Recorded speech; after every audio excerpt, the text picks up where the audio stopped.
hello.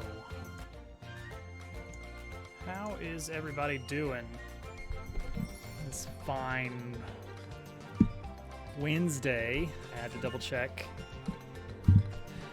Hey, welcome in. Al, happy birthday. And a special happy birthday to Dupu as well. Mac, Wabi, Theron. Glad to see everybody. All right. We have a main character finally. We finally got a main character running around in here. There he is. It's not much, but it's a start. It's just a fun little robot. He doesn't really have a jumping animation per se.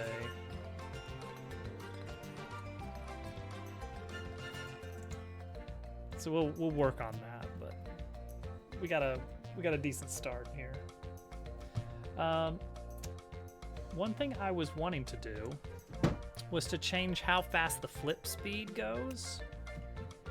And I know it's this line of code, but when I did it, I noticed that it's not affecting the player. This is just affecting everything else. I've apparently got this code duplicated.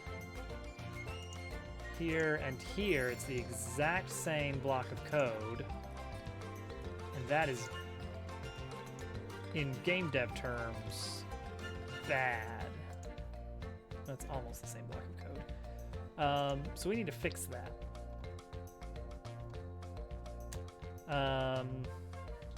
With some sort of base class. So what we're gonna do is on the actor class. That's almost a year. Why didn't it play the... Darren, thank you for 24 months. Almost a year. It didn't play the little... I didn't hear the little song. But it did do the TTS. And I don't know why. That's weird. A little concerning. Dad, I'm in space. I'm proud of That's you, son. working. Dad, are you space? Yes, now we are a family again. Wow, 24 months of this. Just imagine where you were 24 months ago. It's a different world. Does that help? Yes. Perfect. Thank you. Thank you, Theron. That's what I needed.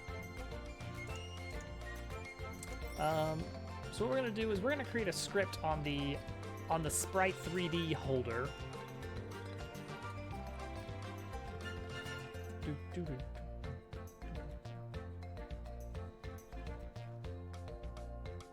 You can hear it. Maybe I just completely missed it. I don't know. I can definitely hear the soundboard. And I heard the TTS, so I don't know. I don't know what's up with that. We're gonna call this Sprite actor Sprite handler. Yeah, okay, same. Oh, okay, you can hear Theron's sound effect. Great, cool. Okay, so we're gonna have this actor Sprite handler, which is gonna go on this, and also perhaps frog actor. Yes, it also automatically gets it. Perfect. And that should mean player gets it as well. No, player does not, because player doesn't actually go off of base actor. It's got its own weird thing going on. But we've got this code, and we can just plop it onto that. There we go. And so now all of our actors have the code. We just have to work off of that. So this code, what is this code gonna do? Well, it's gonna do basically this. It's gonna define a facing Or maybe the base class should define the facing.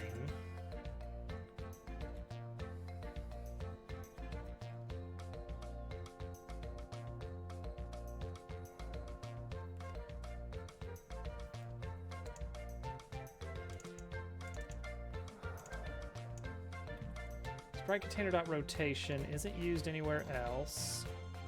But I know when we talk to Sprite, we are flipping the rotation in another part of the code. So where does facing live?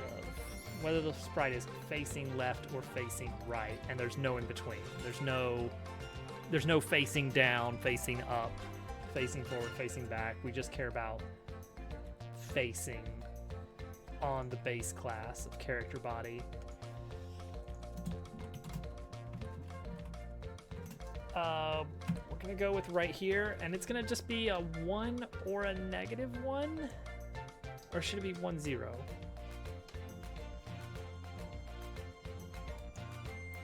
Or should it even be a Boolean? Boolean makes sense from the fact that I can't accidentally set it to the wrong value. So let's just do that. Player is gonna have it, and base actor is gonna have it. There's gotta be some way to inherit off of... I keep seeing Godot posts like, oh, you don't use inheritance, you use composition. It's like, but I really like inheritance. Well, we're gonna try and learn it this way. Okay, so those are gonna have that, and then our sprite handler is going to have a function. Well, I guess it's just gonna process. It's gonna know that its parent better be an actor with a facing property.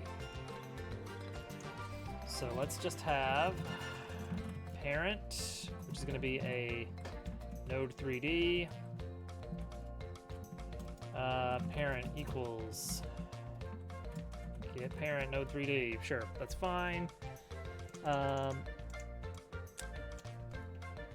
If parent exists and is facing right in parent. So this is, hey, we definitely have an object that's holding this node, and also we definitely have the is facing right variable, right? Right. If we do, then every frame we're gonna do basically this code down here that we're gonna steal out of this right here. I think we can just take the whole thing wholesale, plop it in here. We're gonna say sprite's container is this object itself.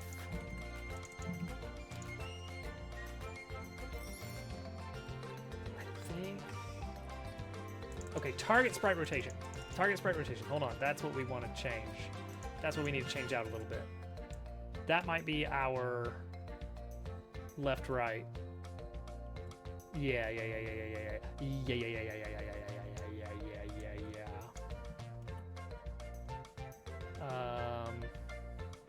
Take this. Take this. Target sprite rotation is the is facing right. If parent dot is facing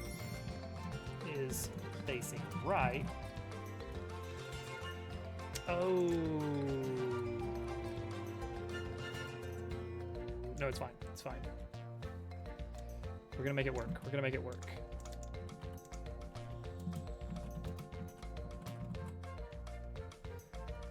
Did everyone know that this is Super Mario RPG music? What? What?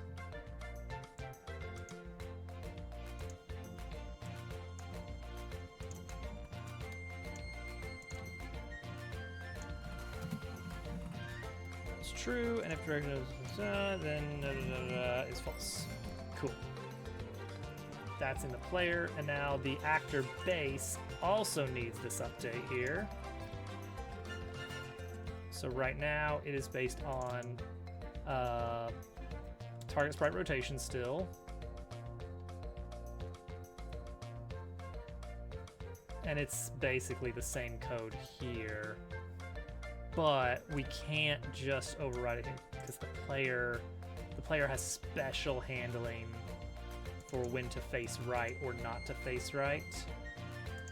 Because player only does it if you are hitting a direction with a horizontal velocity, whereas, well, no, that is exactly the same.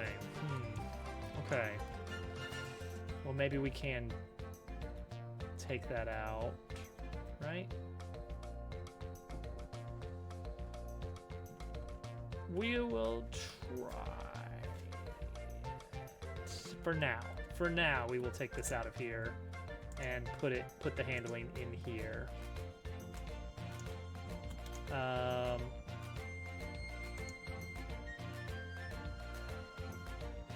Wait, how did this work? Direction. It's based on the parent's X velocity. Parent X velocity. Any Earthbound music, Donkey Kong Country, or Final Fantasy VI.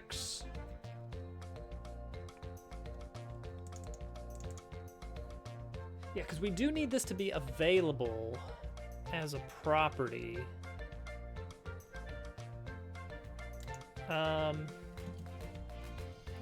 If parent dot velocity dot x is greater than 0, is facing right equals true. Else, if parent dot velocity dot x is less than 0, is facing right is false. Oh, parent dot. Which is a little bit silly, but it does make sense because we want to be able to modify this value elsewhere as well. So I think this is fine to take it out completely from here. So we can just take it out of this. We can take this block out of here and have a lot less code. Less code is good. Mini games. Okay, but that's not all, because we still have something else that deals with this target sprite rotation. This actually needs to go now. We don't want target sprite rotation existing anymore.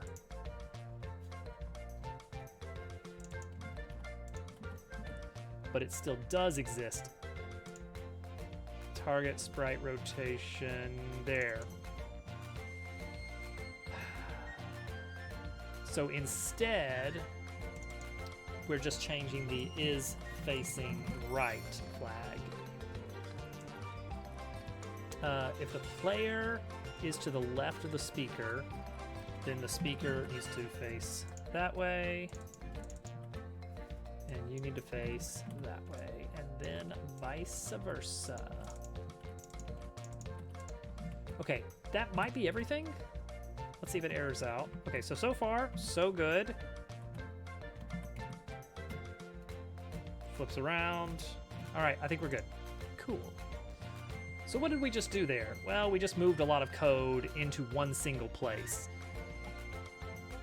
This is a big thing in coding. If you have the exact same code in two different places, what usually happens is when it's time to change something in that code, you're gonna forget that it's in two places and you're only gonna change one of those places. And now you have a discrepancy. And so anytime you've got code repeated, you are creating future problems. So we have pulled those blocks of code into one block of code that should be easier to maintain. And also lets us try in one place, changing the turn speed. So let's try fast turn speed. Whoa, that's too fast. 100% that is too fast. But hey, it's all in one place now. Slow it down a bit.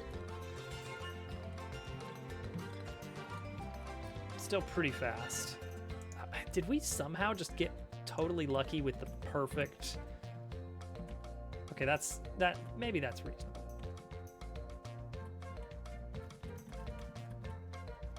Camera, we're gonna have to do some...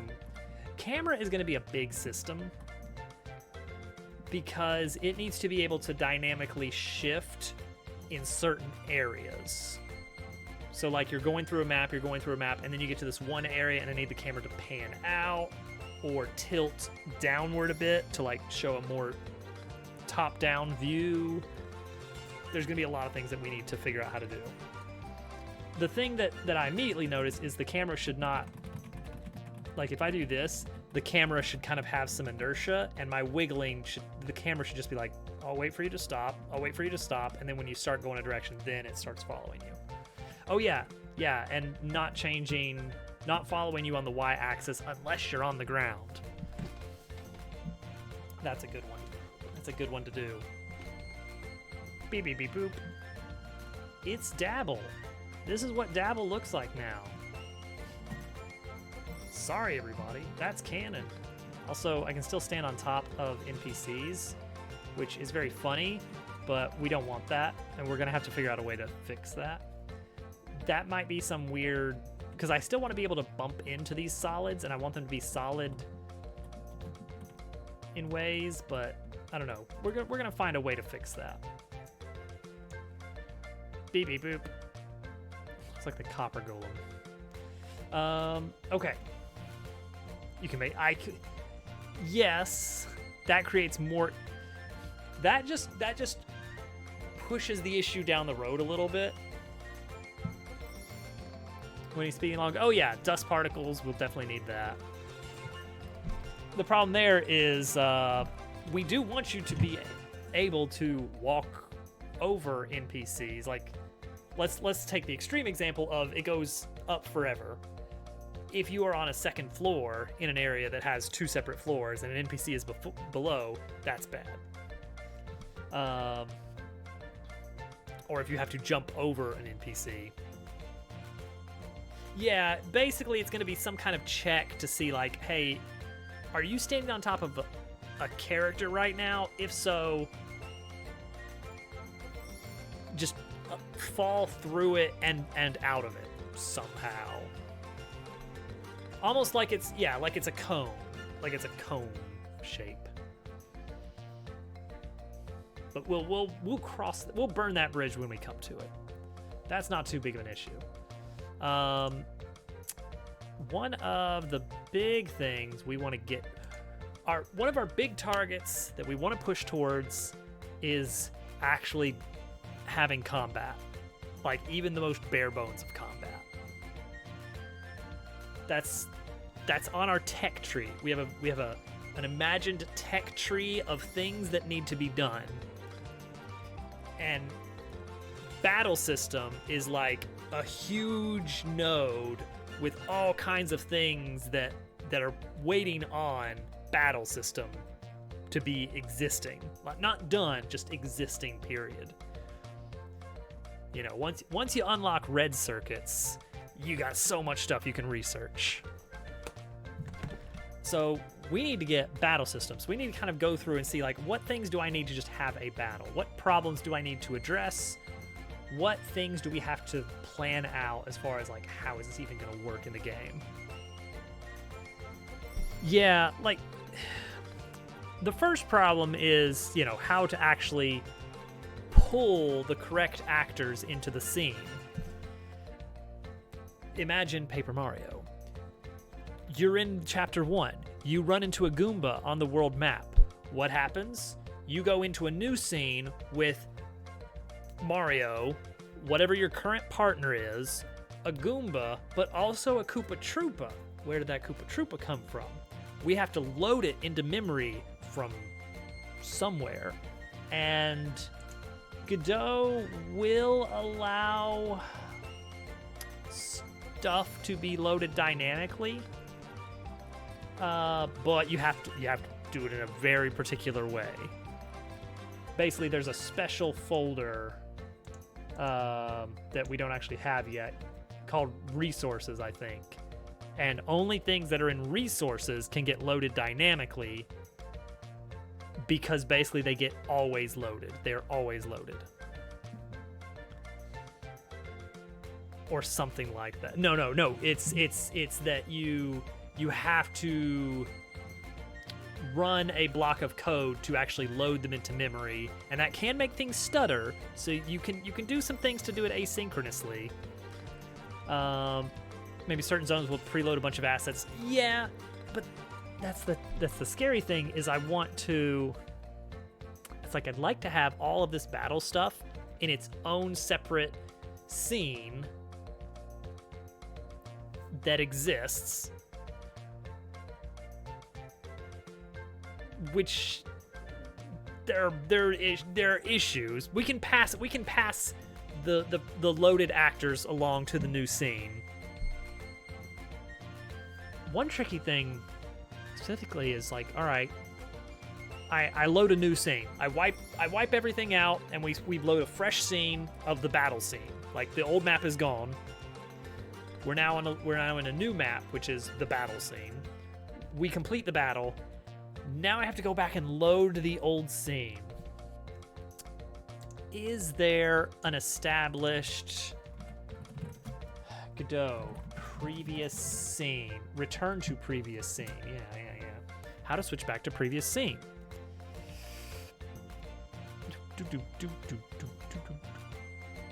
There are lots of ways to manage and switch scenes. The issue here is that change scene expects an argument to be a string. Store it in a global.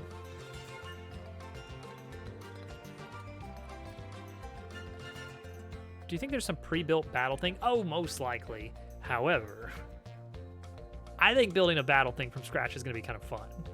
And admittedly, we're not even building from scratch. We're already on the shoulders of giants, just having access to a 3D rendering engine, let alone physics. Yeah, how to change scenes and then go back. It does look like you can just store the current scene in just like a global variable of some kind and then load a new scene.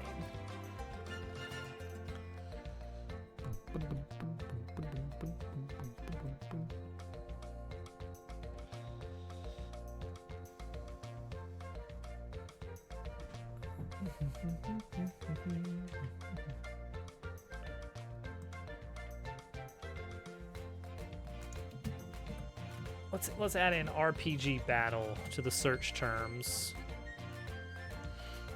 because that feels like the most likely scenario where anybody's going to need to build this. It's like an established, codified thing that happens in this genre of video games. Is you're in a place, you switch to a battle, and when the battle concludes, you go back to exactly where you just were. Bum, bum, bum, bum, bum.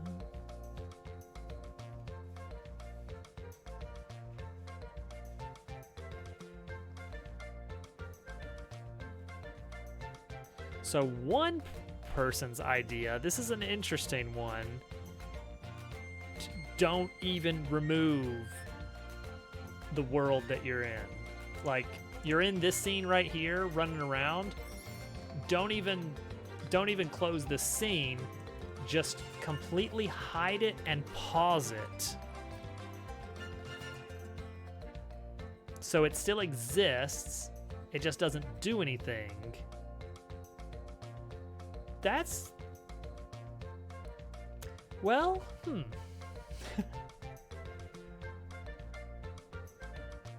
That's doable. Because, Godot is very good about, like, a whole scene, like a whole room, versus a single object in that room. Godot doesn't really see any major differences between those two things. You can just load a frog into a scene with the exact same code that you can load an entire room into a scene. It's just usually you don't grab an entire scene and put it in a scene because they will overlap, and that would normally be weird. Because everything is a node in Godot. So that could actually work in a weird way. I would definitely be worried about weird edge cases. Wait, what are you doing? What are you doing? I was in a playlist. I was just in a playlist. Where's my playlist?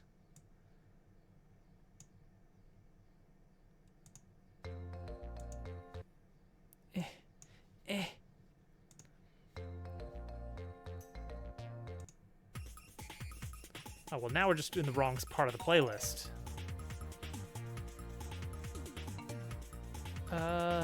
Let's go...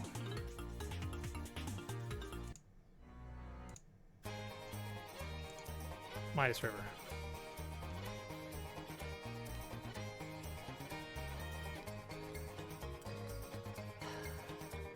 All right, let's just try it. Let's just try it. Scenes. I guess test scene is what we currently have. You know what? I actually had a good resource the other day that I would like to pull back up, which is. Ooh.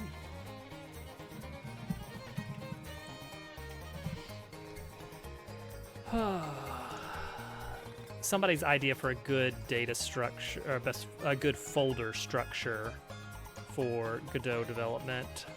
And I saw it and I was like, you know what? I don't know, but I'm going to go with it.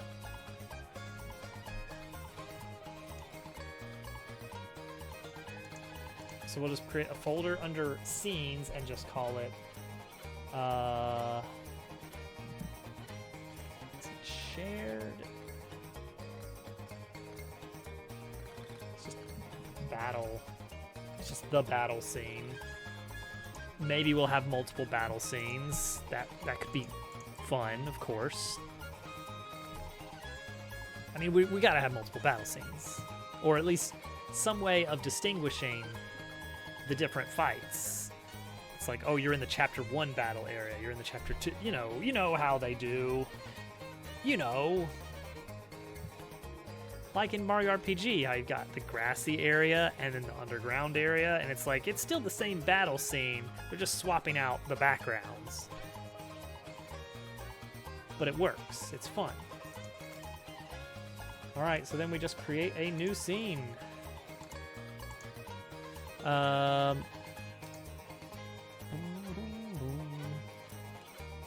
We're just gonna call it battle. Battle room, battle. Just battle scene. There it is.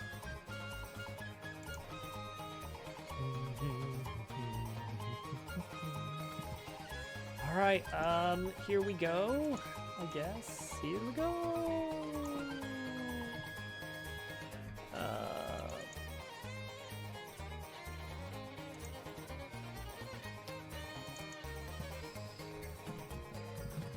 Ground gets a mesh, which is a box, and a collision shape, which is a box.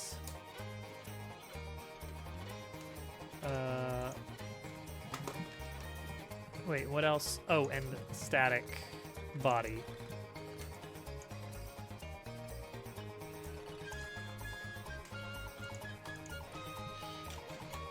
And then we can change the size of the mesh.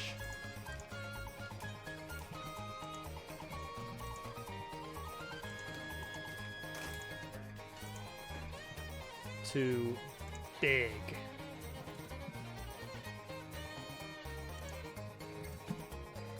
Too big, too big. Still too big.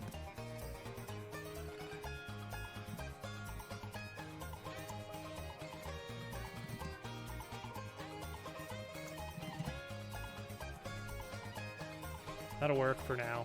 There's our battle scene. 20 by 0.5 by 3.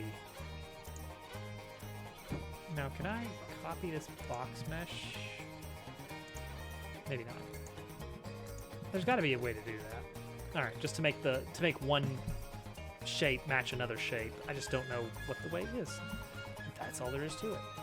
All right, move this down a bit. Transform y negative 0.5. Nope. Negative 0.25. There we go. Get it lined up with the grid. Okay, we will need a camera. We're gonna borrow the camera from here. A frustrum camera. There it is. We can see now. Do we have light in here? We did not have... Oh, wait, yes. We have a world environment. We have direction. Light. Beautiful. Okay. How do we load the combatants? I'm a little worried about this now. Looks like a battle already, yeah. Alright. I would love to load things dynamically. Like the partner. Like, let's say there's a weird one-off fight where you actually fight as some different character. I would love to just be able to plop in the location of the scenes, the actors, and say, all right, for this battle, I need such and such in position 1 and such in position 2. Who the player is, and put it. I gotta put him in a spot. Gotta put him in the partner spot. Well, okay, so already in my head, I have a very late game battle, which is we're gonna pull a brief Chrono Trigger moment, and we're gonna take Chrono out of the party temporarily for one big fight. And during that fight, we're going to split up the partners, probably into pairs, assuming that we have an even number, but if not, maybe this changes a bit. And for that one fight, you're going to have these like pairs of partners fighting instead of the main character.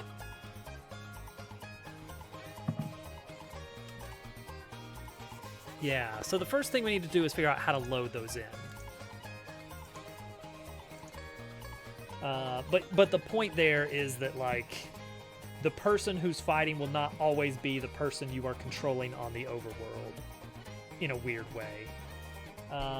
Okay, Godot, load scene dynamic.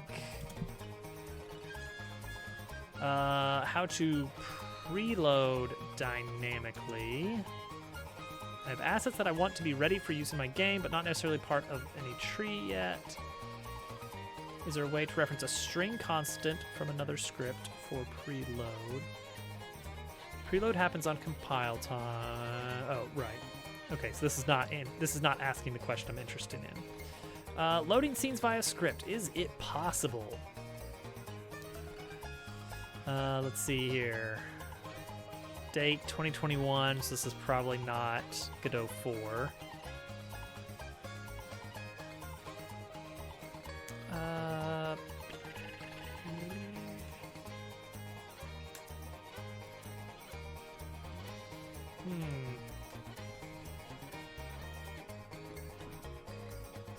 Okay, key piece of information to take away from this thread, even though it may not be current, but it seems important. When a resource is loaded, like a scene, all resources it depends on are also loaded recursively. So we can't just throw everything as a child object and just carry that through the game. That would be too much. If it's just like one specific, yeah, it's going to be an edge case, but the engine still needs to support it however we do it. So one thing I did in Dabblecart was, yeah, just like, let's see here. So one thing you can do is actually have a variable of packed scenes. basically just a list of ready-to-go scenes that can do whatever you need. And that's useful. I'm worried that that will be weird. What am I worried about? What am I worried about? I'm worried that if we have to do that, then I can't just build out like a big data table that could be easily modded. Is that my concern?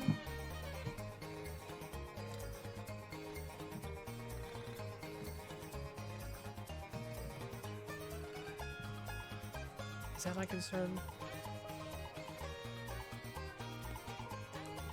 Yeah, maybe a limited number of things. Basically just do it through packed scenes. Great cat. Gen 1 Pokemon.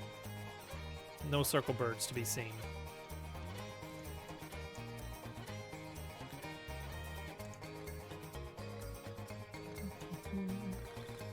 There's Pikachu!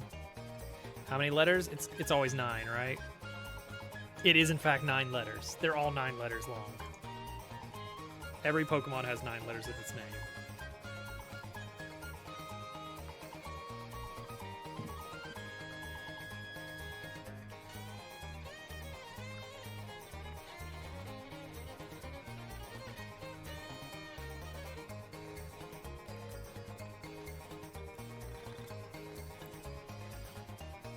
Okay, so under the hood, a change scene call is replacing the root node with another scene that gets loaded up. Okay, it looks like you can just load. I was confusing. I just realized I've been confusing Unity. I'm conflating Godot and Unity's loading systems. The whole special folder of resources that you can dynamically load in, that's just a Unity thing. That's not a Godot thing. Okay, that's good. Whew.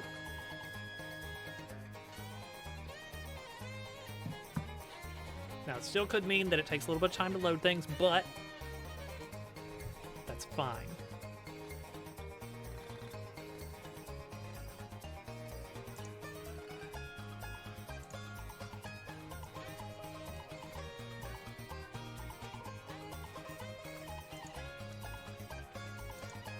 Okay, so we should be able, flat on his back or inserted. You decide. It's a bit of a vaguely intentionally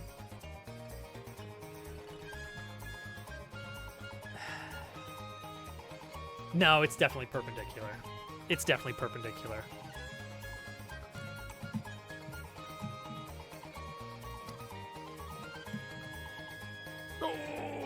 Oh, he's jiggling. Oh, he's jiggling and wiggling. I don't know how that happened. Uh-oh. Is he sinking? Is he sinking?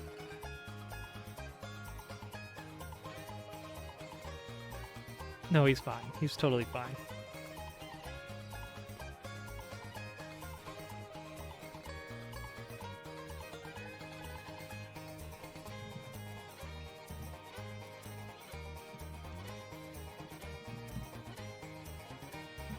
That was really funny, though. Okay. First thing I want to have, child node, a node 3D, and we're going to call this hotspots for now. This is going to be the locations, I guess, that represent the different sides and like where they stand. Just notice there's a border above the white space on the antenna. There is, and I'm not sure what's going on there, because when you pull up the actual art, which I apparently can't see much better than this in this view. There shouldn't be.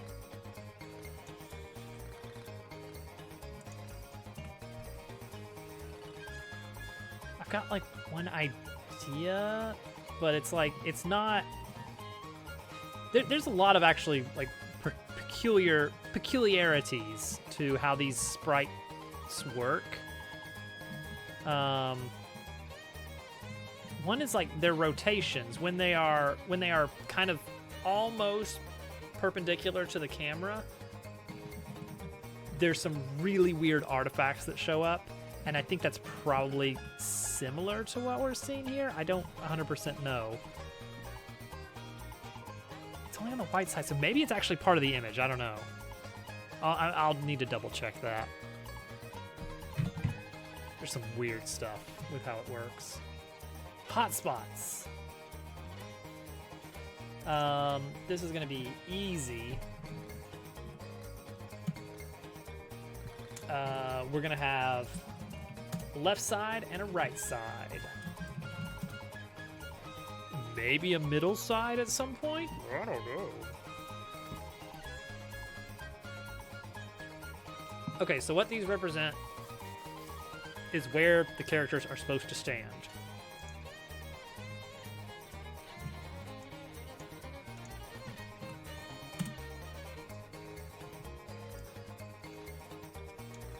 You stand here, and you stand here. Except realistically, let's go -2 and -3 here.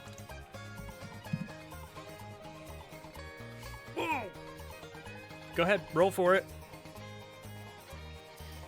Go ahead.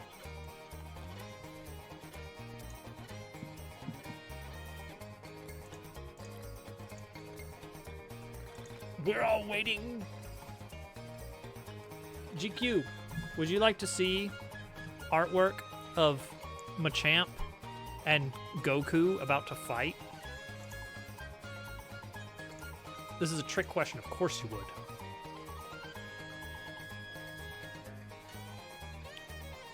Five is not going to cut it. You have a +4 in athletics.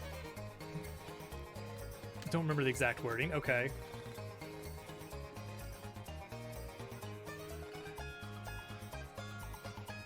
The second worst party member. Oh no. I mean, okay. At least Turtle had an intention.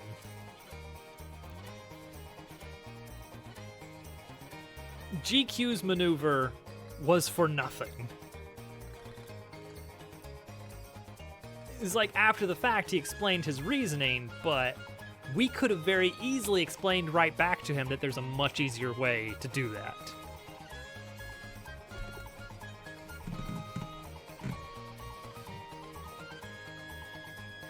Anyway.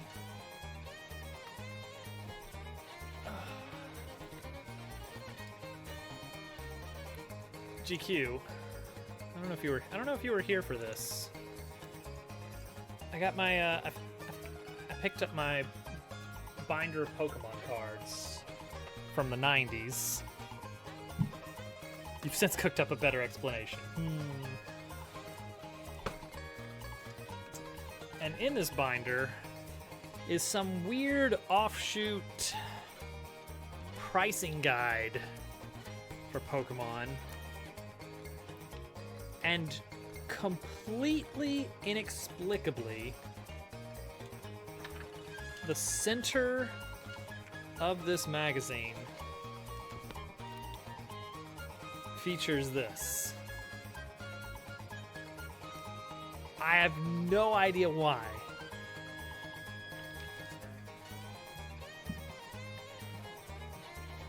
Oh, it's now become unstable, so I can hang this up on the wall finally. The Tentacruel, was that in the magazine? Oh, I remember the one. The fan art section.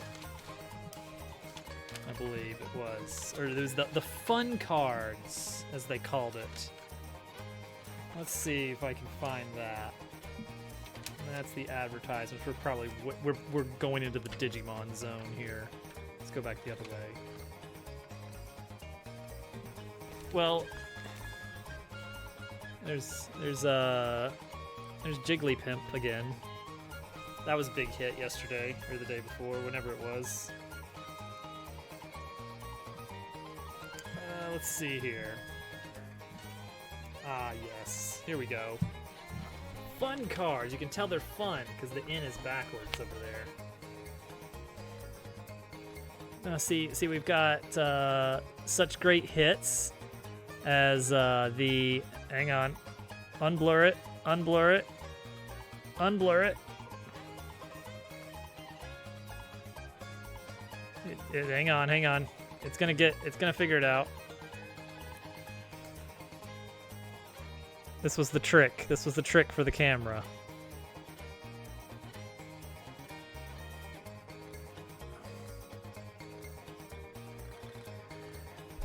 It still really, really, really wants to focus on the background that it cannot see. I can't believe it's not Butterfree. Hey, camera, focus, focus, focus. We have Machamp Sui, I believe is what that is. Spyduck.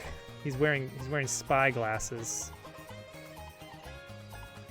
It really does hate close-ups, but you can't really appreciate the detail otherwise. I wonder if I have some way of getting more fine-tuned control over this camera. Anyways, we have Porygon and Tentacoolio. There he is. Tentacoolio. War Turtle. Because he's a soldier. He's a Pokemon soldier. There we go. I'm sure we all appreciated that. Pokemon Power Rap. That's what his Pokemon power is. Rap.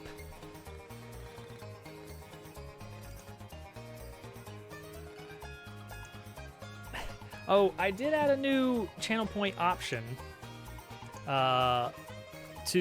As promised. I actually did prepare after the huge success that was the walk down memory lane of looking at the Pokemon cards and this random pricing magazine. I do have for $19.95. Yes, it's very cute. I have my copy of a 1995 Nintendo Power magazine, my oldest Nintendo Power magazine. I've actually got a second one on standby for when we run out of articles to look at on that one. Pricing is subject to change to like 1996 when it's appropriate.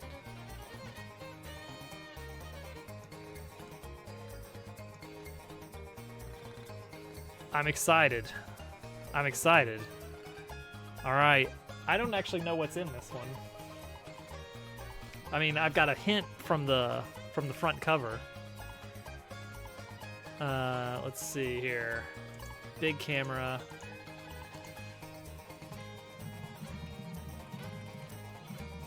Nintendo Power Break. Not bread. There we go.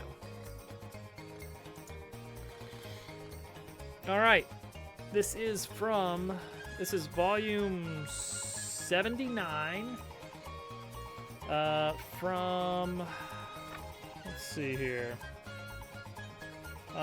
December 1995, which I think heavily implies that I got this as a stocking stuffer with my Super Nintendo that I had Donkey Kong Country 2 for, so that very much makes sense. In this issue, we have, of course, an article on DKC2, Harry Rescue in Crimland, in-depth articles on Waterworld, WWF WrestleMania, the arcade game, and Secret of Evermore Part 2. Super Mario RPG is in this. I actually flipped through it just a bit ago.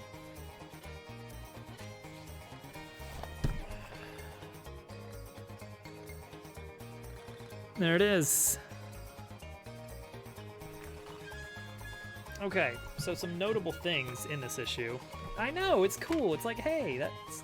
Also, take a look at this nice red screenshot here. We got Virtual Boy articles.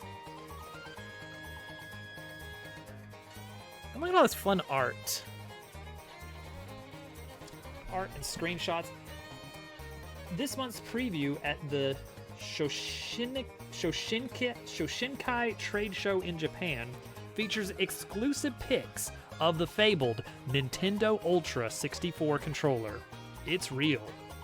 It's exotic. It's so advanced. You practically need a degree to even think about it. Don't miss this exclusive first look.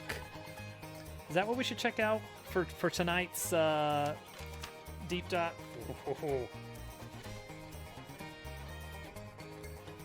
Out of control. Nintendo 64 arrives in Japan.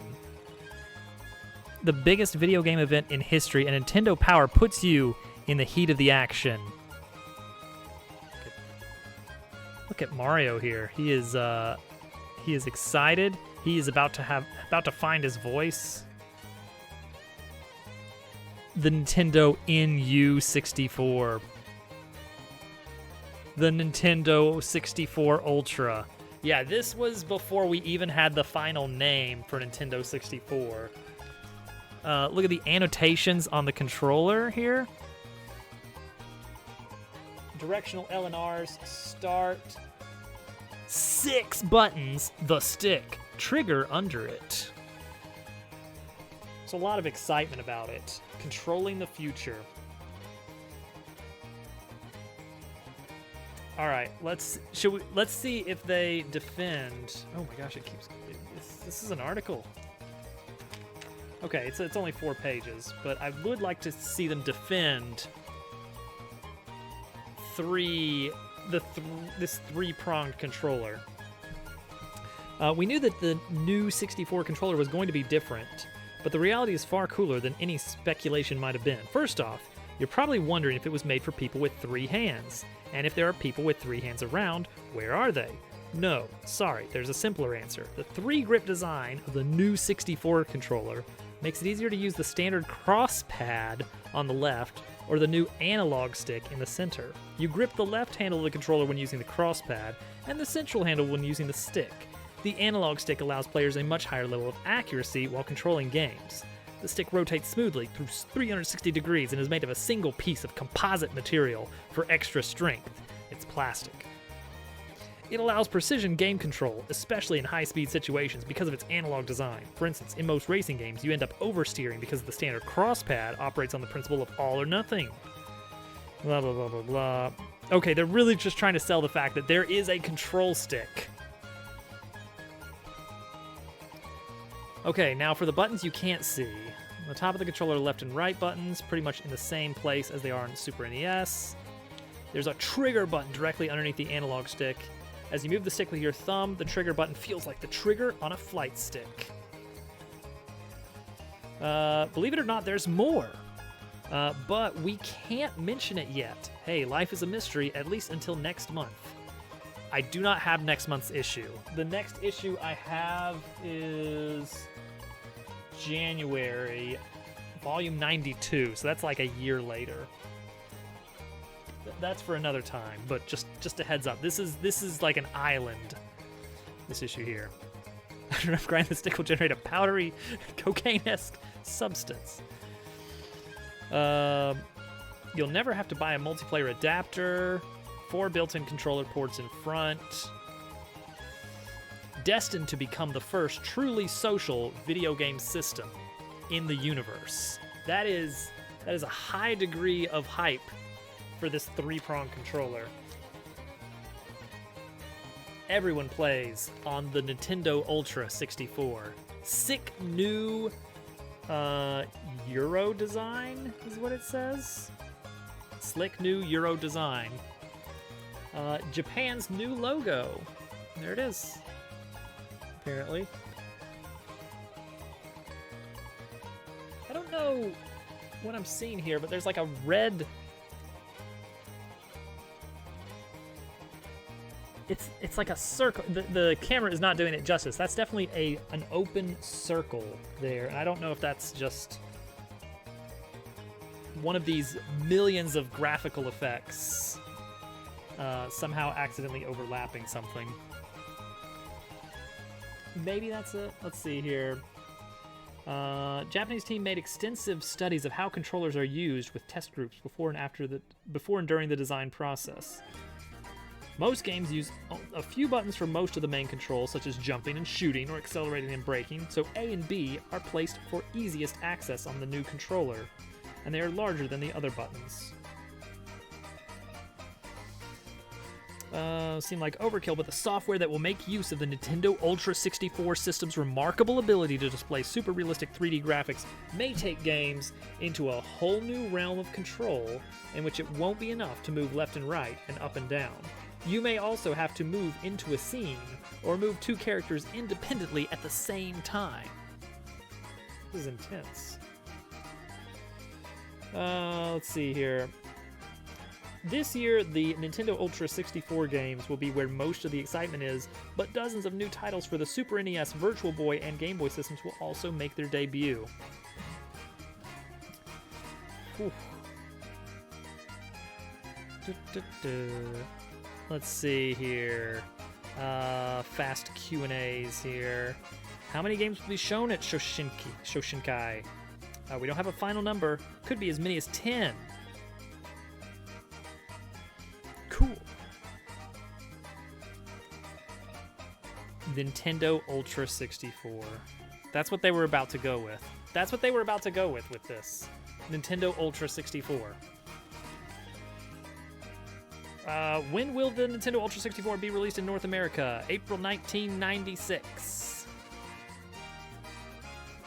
And this was from December 95. So this was right on the cusp of the N64. Oh, then we have a wonderful article about DKC2. Pretty long one. I love maps. I love the maps. We got a bunch of Secret of Evermore stuff in here. Classified information, where it'd go into details on the codes, back when video games had codes. Oh, Q&As. Where do I use the key in Castlevania Dracula X? You use the key on the locked doors in Stage 4. There you go. GQ played Waterworld for the Virtual Boy on stream. I'm so sorry. Urban Strike, Vegas Stakes, Mortal Kombat 3, prize giveaway, Power Challenge.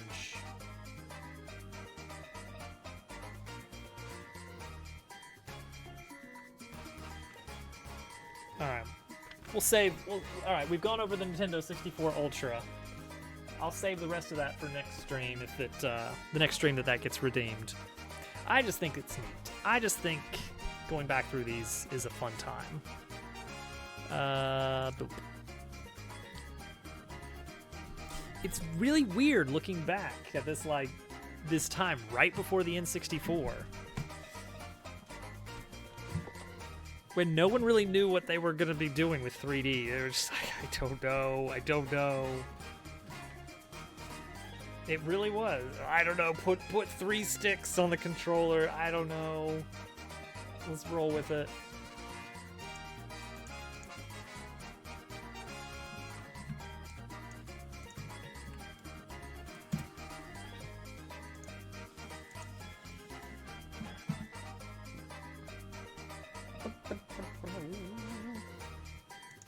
It truly was the cutting edge.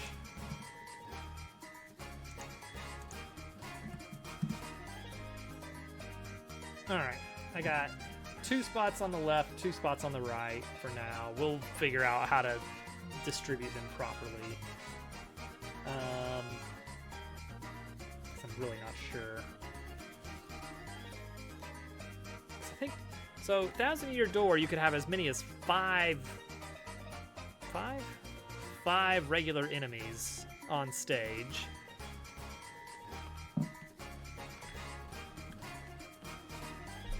I may want to look back at some of the Pit of 100 Trials footage. I'm wondering, positionally, when you have 5 enemies versus 2 enemies, like if you were to overlay those images, where do the 2 enemies lie within that 5 enemy spread? Really curious about that. Yeah, audience is huge.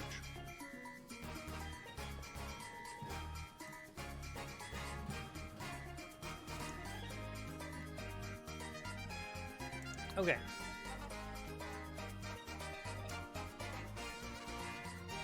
Pit of 100, pit of 100 of something.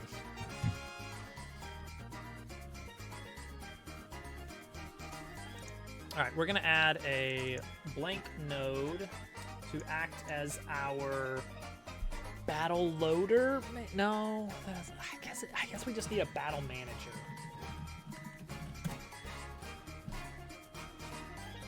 We'll start with this and work our way around.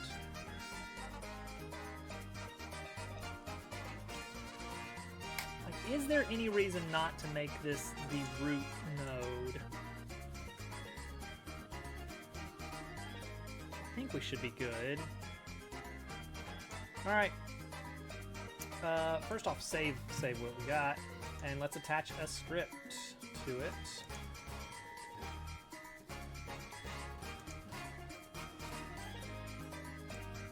Okay, so the first thing we need to do is add a player. Add a player to this. Close out D&D character sheets. We don't need those right now. So yeah, it should be just load is the function. Have I ever toyed with the concept of a character with different sides? Super Paper Mario, I think, played around with that a little bit, but it's so different of a game, it feels like you can't even compare it. And I know for some people, Super Paper Mario is their favorite. But that one was weird in that it was more of just a, like, you are shifting your perspective. But that is a fun idea, yeah. Yeah, GQ. We're gonna keep you around and steal your ideas.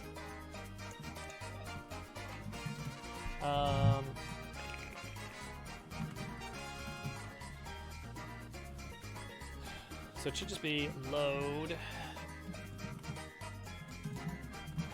as entities, actors, player / player dot scene. I believe that is the correct one. And then we need to add that. So we need a holster for the actors. And this one's weird. And that was that. It was fight or flightless. It was me. Ah. There you go.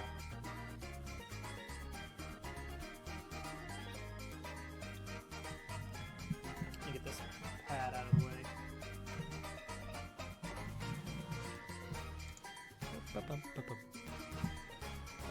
And let's change to Rosetown.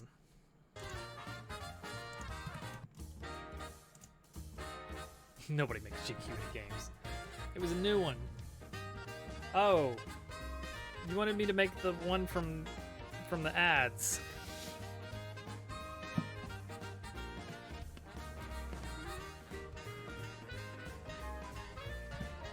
I love how that was the one that Fight or Flightless was the one that people were like, is this Fight or Flightless?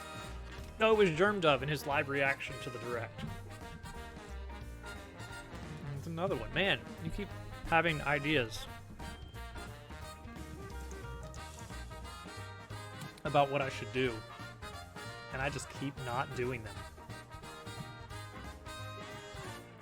Absolutely egregious. Okay, so then we have to instance it.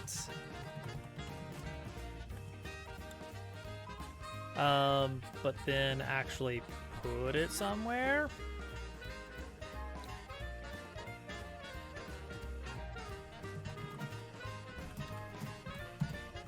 We're gonna try this.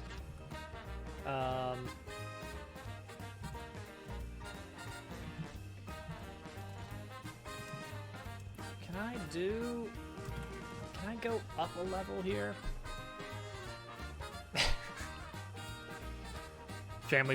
Friendly tag is off.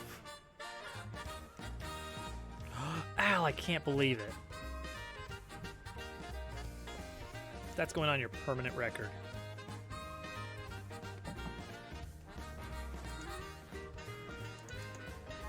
Alright, what is the... Alright, Godot has this thing where you can, like, reference scenes with a $, but I wonder...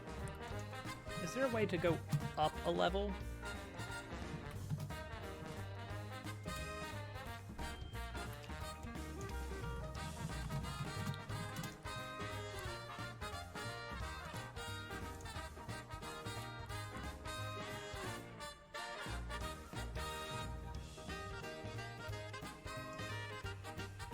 Node path. Godot, node path. Up. I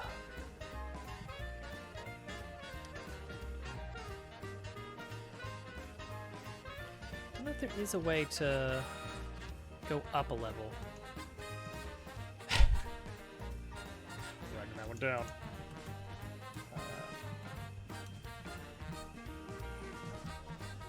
I don't think I can... Yeah, that doesn't work. How do I... $... upwards.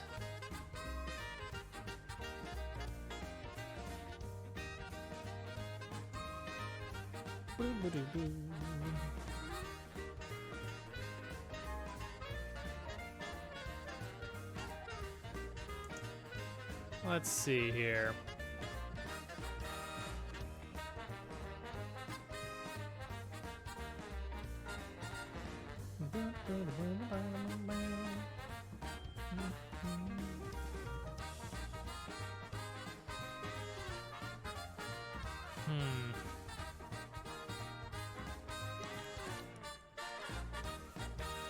Okay.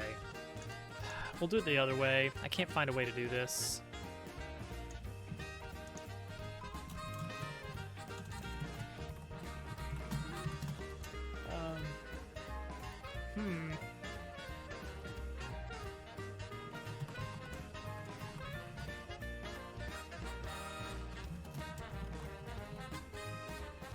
Just that. Add child P.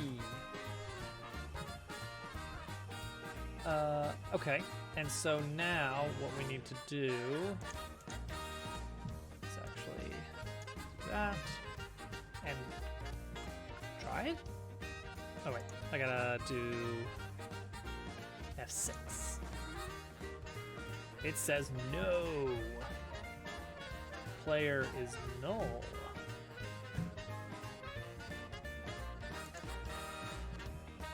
Cannot open file. Entities, actors,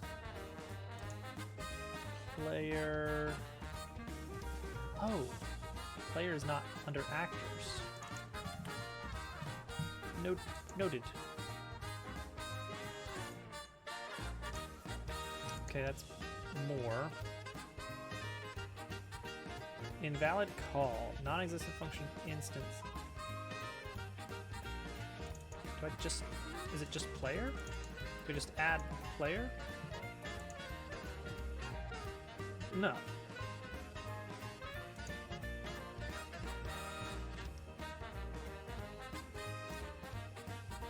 Yeah, you have to instantiate the object. Let's see here. Godot, load, and add child.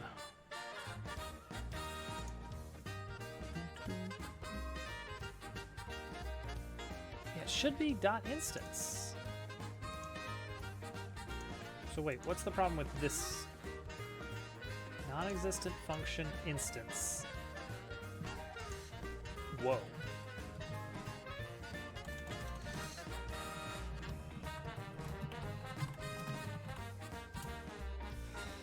All right, what is the problem here? Oh, instance is no longer the function call. It's now instantiate. Godot 3, it was instance. Hey, look at that. Okay, that's great. We loaded a scene with a player. I mean, right now, it's the exact same player of the overworld, which means we have full movement abilities. But still. Hello, hello.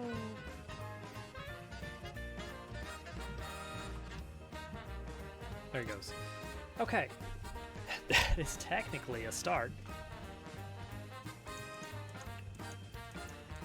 Okay, that actually is really good, because that means we can define a library of, you know, the enemy known as Goomba is located at this file location.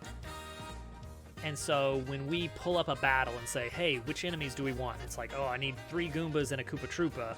We can say, all right, I happen to know where to find Goombas. I lost the battle by jumping off the edge. They didn't expect that strategy.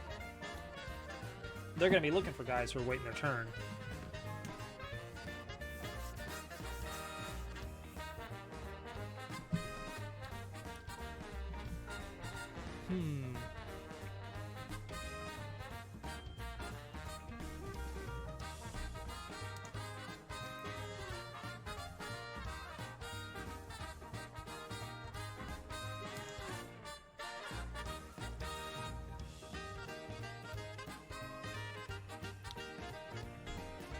Okay, it's going to be a little weird.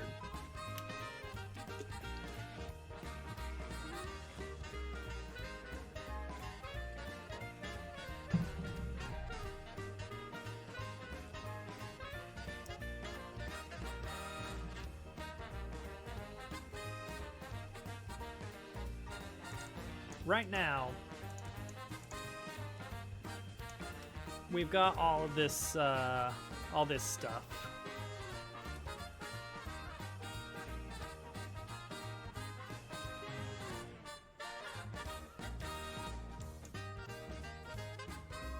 That says when you can and can't move. So we do need to make sure the player cannot actually move while in combat. Reasonable, I'd say. Don't let the player move while combat is happening. We need an enemy too.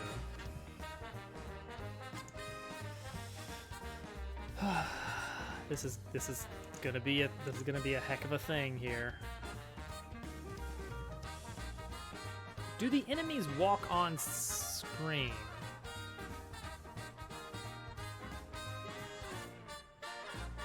Like, does everybody like come in from off sides? Or does the scene just open with everybody's in fighting position? I don't know. That's something we can decide later, actually, now that I think about it. So for now, we're just gonna plop the player down. Not into into actor's container, but we need hotspots.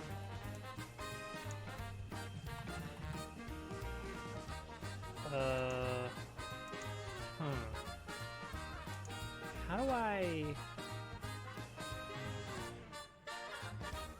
get node? Bug Fables just opens and everyone's already in position. I think people don't run on screen. I mean, honestly, Al, I would argue that even in Paper Mario, it is still kind of a tableau of the area, but they dress it up with scenery. So I think we do want to do something similar to that. I haven't landed on the theming overall, but I don't know if we're gonna outright go with a full play motif. At least not. If there is a motif, it's probably not going to be play, because that would be a little bit too on the nose of that's just Paper Mario. Or like a screen, yes, could be something like that. We could have multiple ways of doing it even. Okay, I need to move the...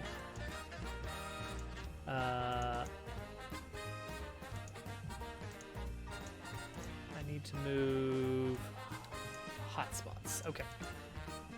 So P dot position. No, P dot global. No, it should be. Yeah, it should be.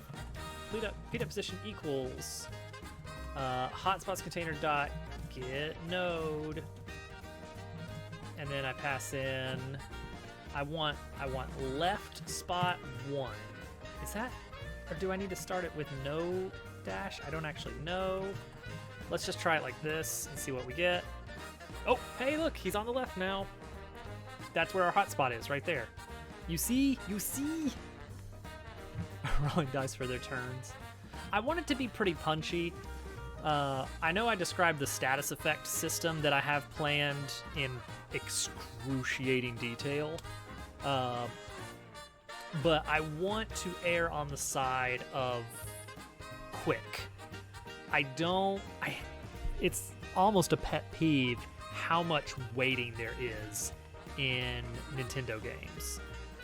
And I know pacing, that they have it down to a science. I'm sure that for the average player, the 95% that they're targeting, people are okay with waiting the extra 3 seconds for animations to play out.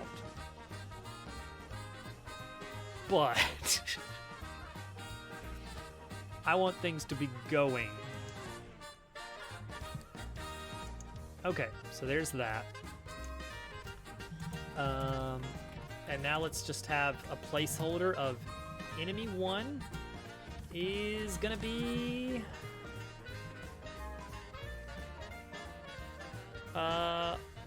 Frog.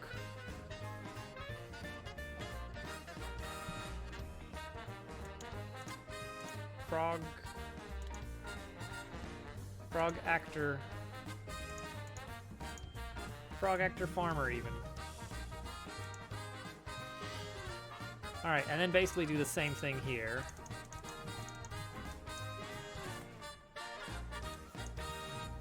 Add them to the containers. Set the position, but set the position to right 1. Give me that frog. He's gonna be facing the wrong way. That's fine. We should be able to just say is facing right equals false. That is okay because we're gonna have a fade in. We're gonna hide that little flip behind the fade in. Guys, we have a battle scene, technically. Oh no, an epic battle is about to unfold. I don't want him to beat up the frog. All right, camera is probably too close here, and you're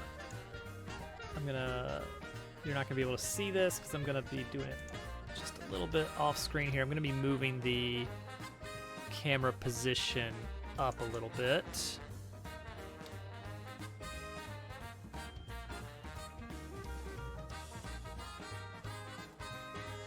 There we go, and maybe back a little bit so that we could conceivably fit more enemies. looks good.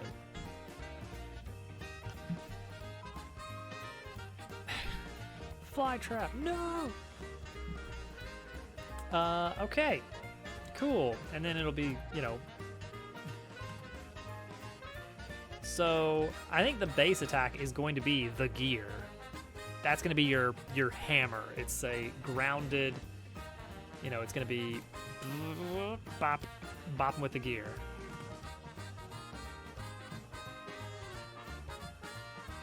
And then they... I don't know... We need... Okay, so that means enemies need to have a I am hurt animation. Or I guess they don't have to, but the system would really prefer it if they did. We need a UI to show player and partner health, mana remaining,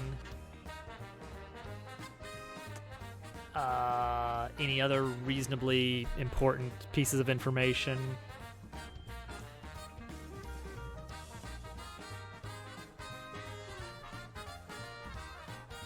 Okay, so the commands are gonna be above the player, most likely. And I was thinking of having them on like a gear. You know, that's fun. Maybe even a three-dimensional, like it's coming into the foreground, and you're like, and it's like maybe on a big axle. You know what? Why not? Why don't we do this? Why don't we screenshot this? Well, Are we ready to get the size right on this? Let's compare here. Let's do some comparization. Let's pull up some Thousand Year Door screenshots of battle. Now, Thousand Year Door is a little interesting because it's a very dynamic camera. It scrolls in and out all over the place. Let's see here.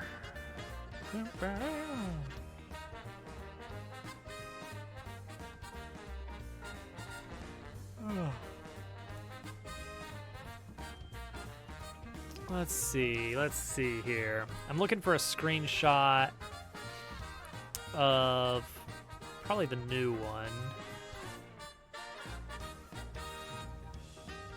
Let's see here.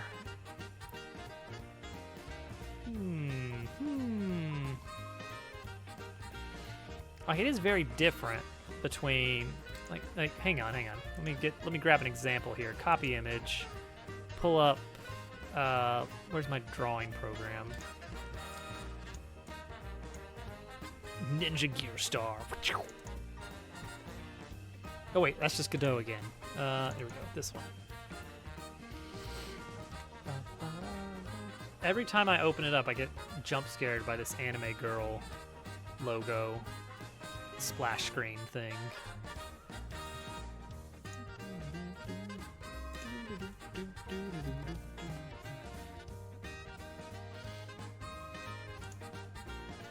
I don't know. Yes. Cool. Okay, so this is the old game here. And you got 4 enemies crammed on here, and sometimes there's 5 enemies. Actually, that's a good point. In the old game, what did it look like when you had less... It's okay. As web, sure. Whoop.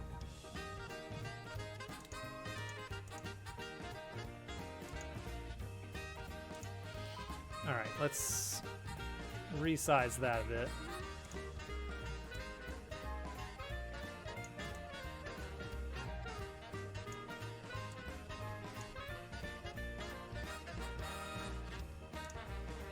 Just exploring. We're learning, comparing, and contrasting.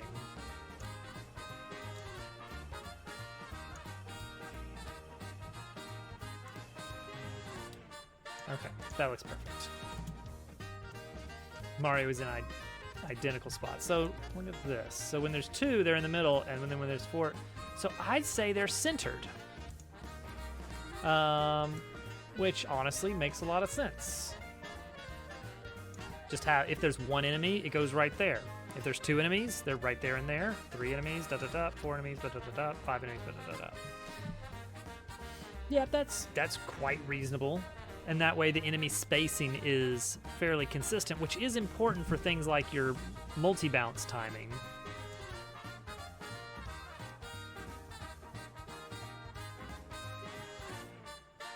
Dun, dun, dun. Now let's compare against the new TTYD. It's gonna be a little bit different. Let's just do this, and let's just do this. All right. So first of all,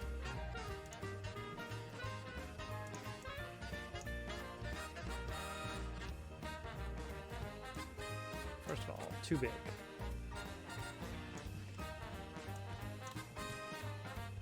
All right, let's just use that as our base here. Let's grab another one for good measure. Also, no, let's go ahead and fill it up here. Fill her up.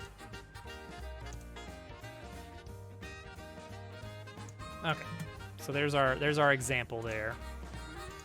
Grab another fight instance. Come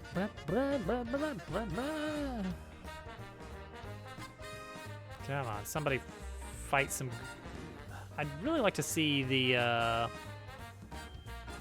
wheel. Here we go. There's a great example. Great example.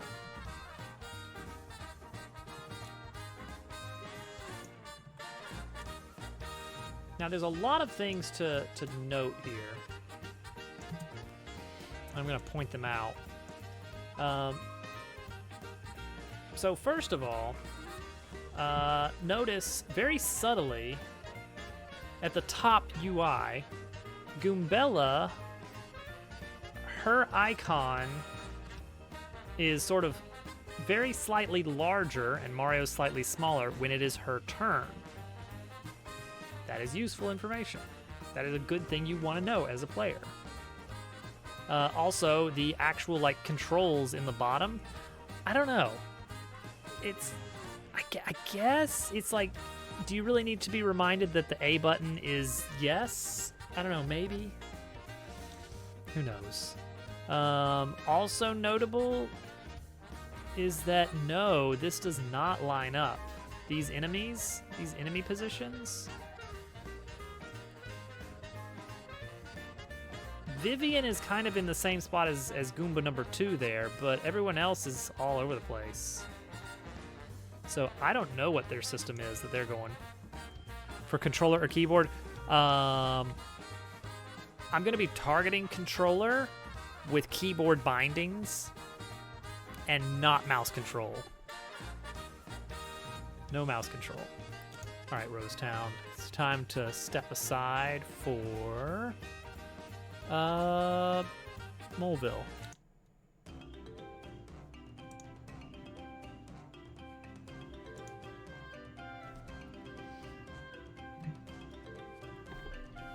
What else can we take away from this? Actually, a Bug Fables screenshot would be an interesting thing to look at as well. And I'll tell you why. There's a key piece that Thousand Year Door has that did I not copy it? I might not have copied it.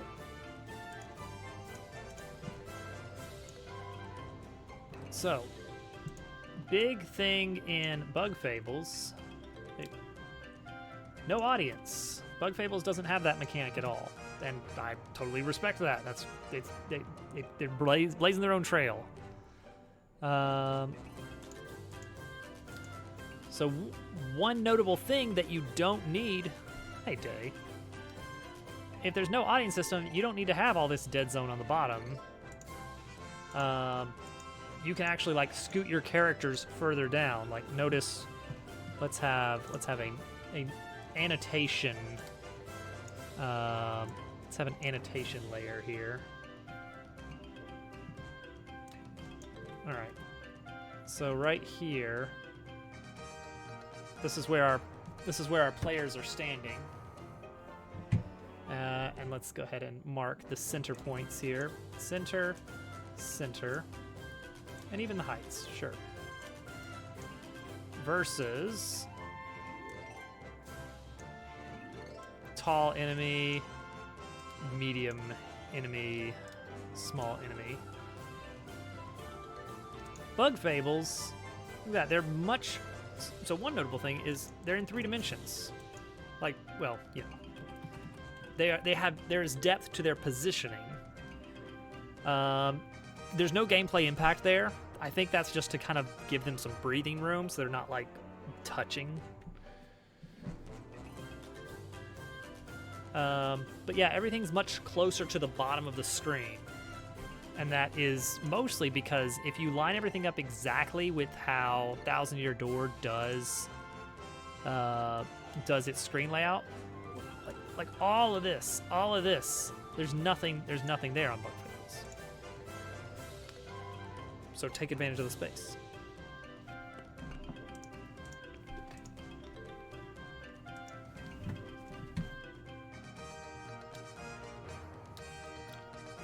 There's our UI line versus UI down to much bigger UI, but there's less that needs to be kept track of.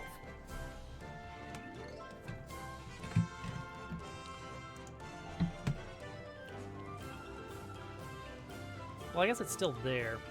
In Bug Fables, you got 3 characters' health and 1 set of team points, your mana.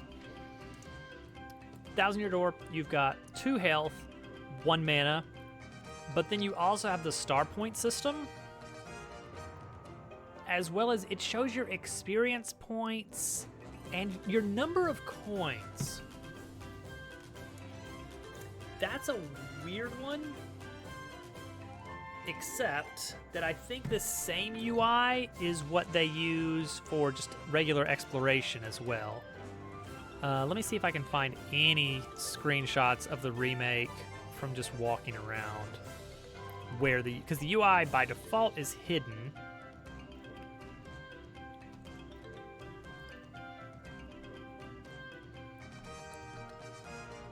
Nothing yet.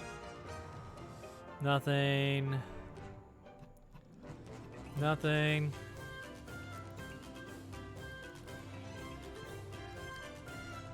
Like, it would be weird, right? It would be weird.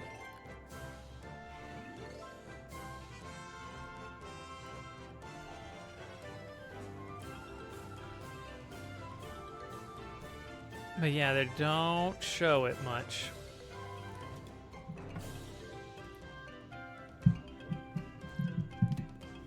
I might have to look at my live stream VODs, I mean.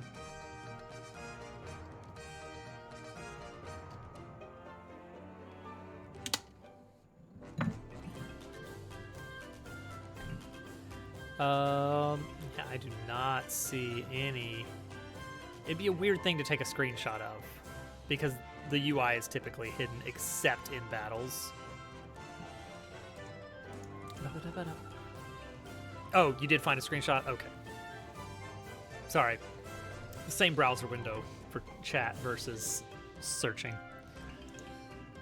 Well, yeah, that makes sense. So, in that case, yeah, you would want to see coins.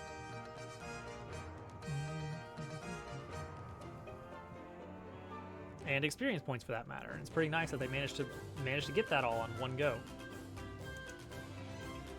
All right, well, let's take a look at this. Let's grab a screenshot of this then. How about?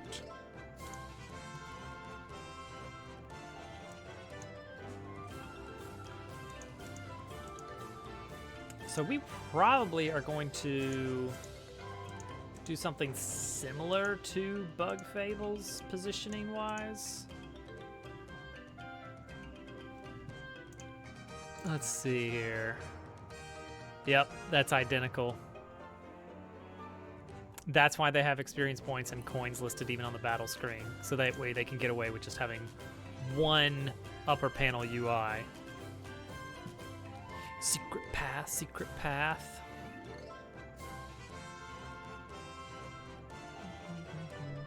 The Temple of Forsaken Madness. Nice.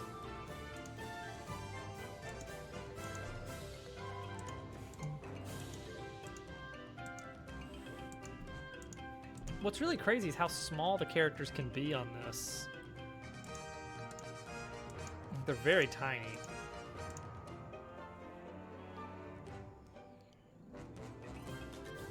But because of that, it's like there has to be a lot more set dressing. But yeah, like if you play the game, it's like all of this, there's stuff going on the bottom. The camera is like dynamic. It kind of pans out slowly while you're deciding on what to do. There's a lot to it. See, Bug Fables has these little three-dimensional dioramas of the areas. Like I can definitely respect the nice like stage show scenes that Thousand Year Door does. It's a really cool aesthetic.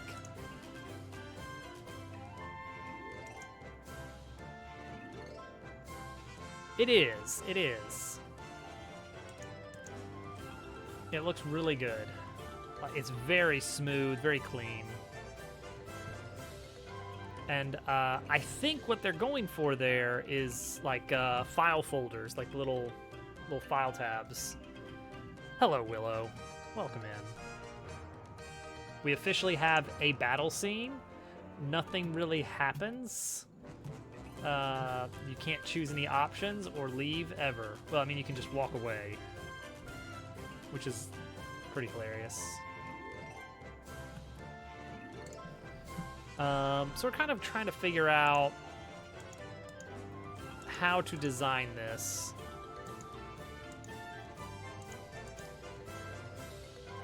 That's our main character. That is the new Dabble. To not fight at all. It's true. It's true. Live to fight again another day.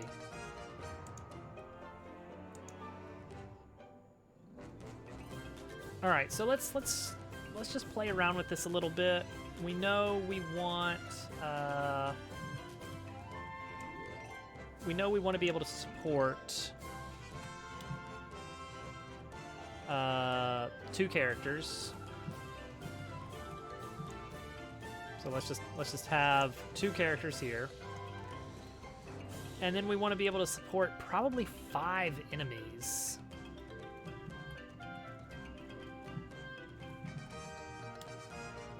Which that's a lot of enemies.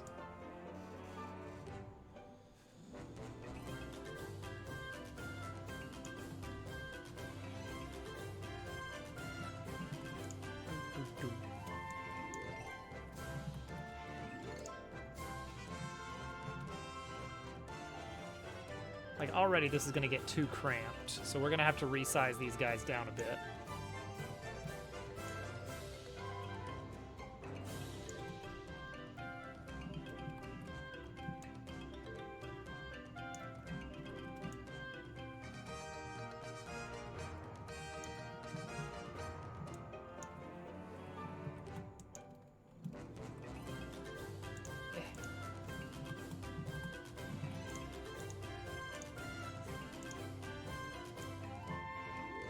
So there's your problem.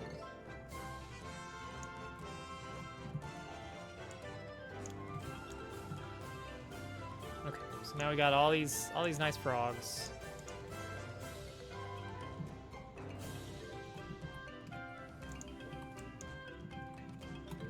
I'm still struggling on these shortcuts. Okay, so we need all these to fit on the right side of the screen. It is going to be turn-based, yes. A pretty traditional turn-based setup. Oops. Control R, Control E. Control T.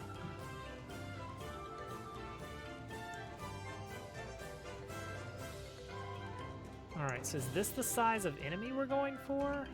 Is that right? That feels pretty tiny. Compare with Paper Mario, I guess. That's about...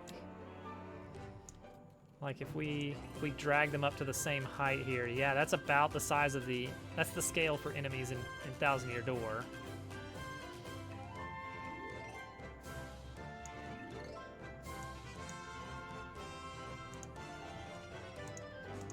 So we can do it that way.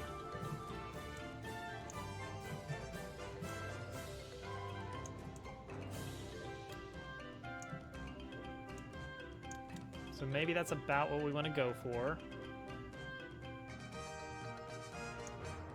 Something like that.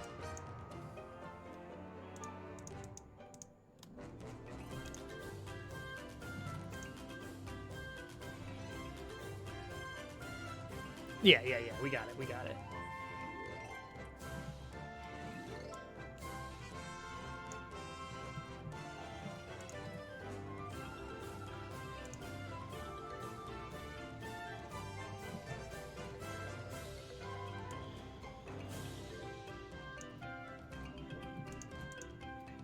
Beautiful.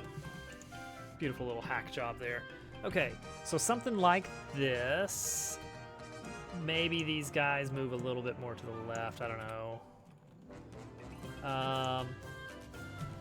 Let's get out the drawing pad and do a draw over for UI stuff. I'm still really struggling with the shortcuts. What did I just do? I just pushed a button. I zoomed. Yeah, the shortcuts are still giving me issues, but we're getting there.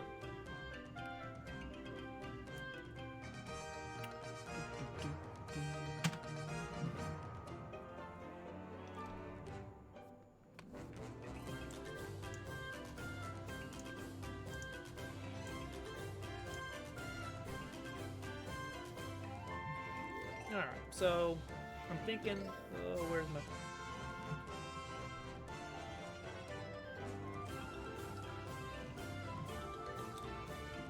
Actually, let's start with this.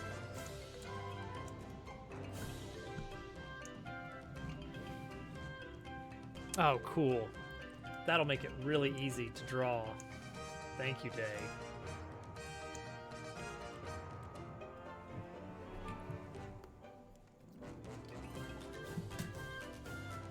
Really great. Really cool of you. My favorite.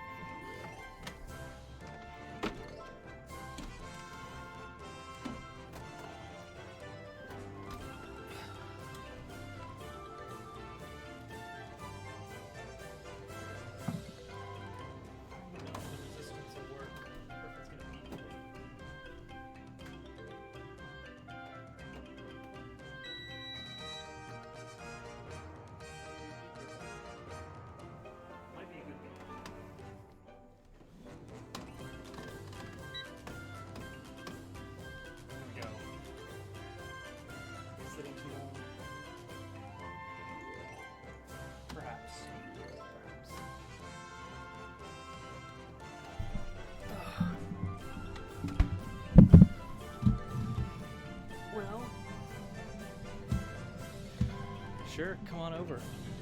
Let's have a little party.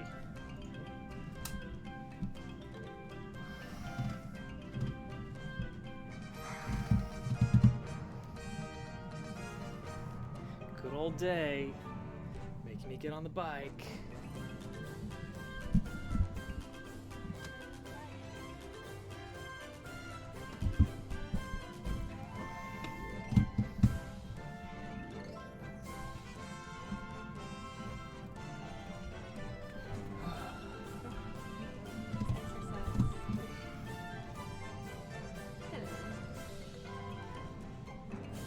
Cat, it's Al's birthday today. Oh, happy birthday, Al. Is it actually his birthday? It is actually his birthday today. Or at least 1 year since the last time that he claimed it was his birthday. And GQ's birthday is tomorrow. They've been birthday neighbors for years, Wow. if you believe it. Since born, maybe. Yeah, The second one of them was born. that's true. And then I think Germ Doves is next month. All these birthdays. But even know when your birthday is. I mean, probably. Probably got a pretty good I idea. know. You do.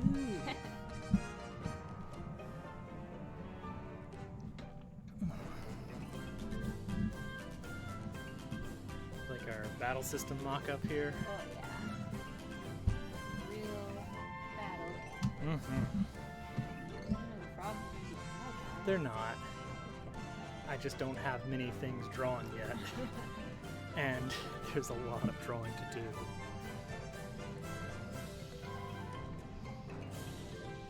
Oh man, we missed Theron's birthday. Hopefully that's a good birthday for her, not a bad birthday. I think it's Dupu's birthday. Wow. No problem. Do it. Big 8 birthday there. Can't wait to rope Hovercat into doing a lot of the writing.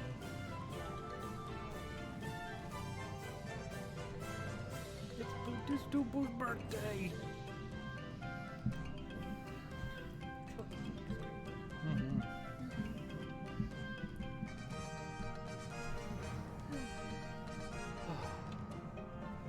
Hovercat, what have you been getting into? I have been working on embroidery. Oh, nice. There. We'll show this later. It's not very far along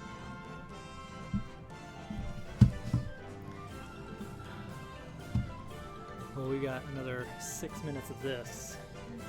We could crack open a pack of Pokemon cards. Yeah, I do actually. Turtle mailed them to me like years ago.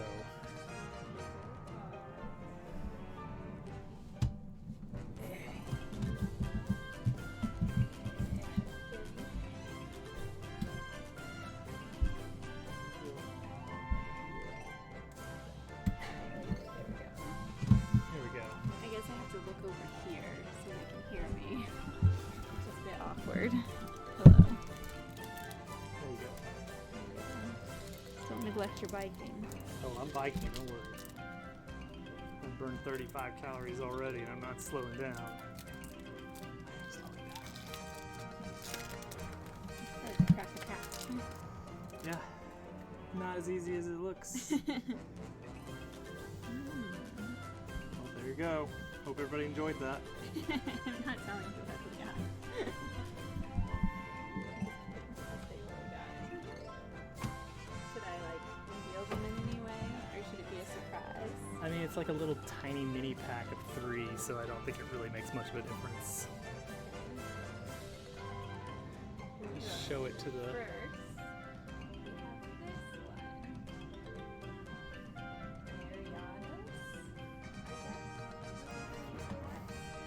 Ariados, I feel like most Pokemon names are some kind of portmanteau or a pun of some sort. But I don't know what this is supposed to be. Like dose? Like 2? 2 of something? What is Ariados supposed to be, guys? People who know Pokemon. Like it's a spider of some sort.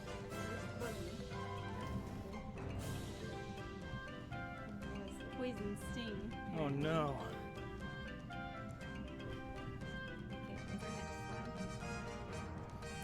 Evolves from Spinarak.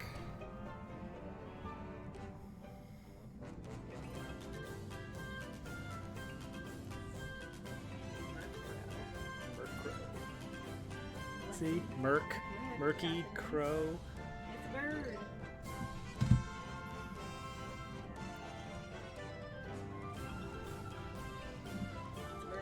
bird for Al.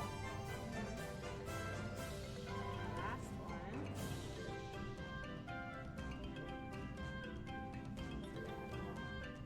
It's dark gray.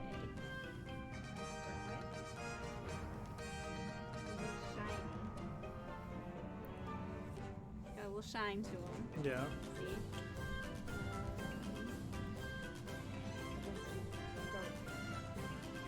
Prototype. Yes. Go. It wasn't one of the original types. They added that one in like gold and silver, I think. There used to be just 15 types, then there were 17, I think now there's 18 maybe. Oh, probably. You know, something I've never thought about with trading card games. No matter how much changes they want to make to the cards and stuff, they're never allowed to change the back. It has to be the original late 90s design, and there's nothing they can ever do about it. I mean, unless you're like, these are different games, you know? Well, yeah, but then it's like, okay, well, then you've devalued all the previous cards. Like that. No. I'll add these to my box of cards that I got from Turtle. He's a Pokemon card dealer, you know? Yeah. He's got a vending machine. I wonder how that's going. I wonder if he's made a sale, Probably. gotten kids hooked.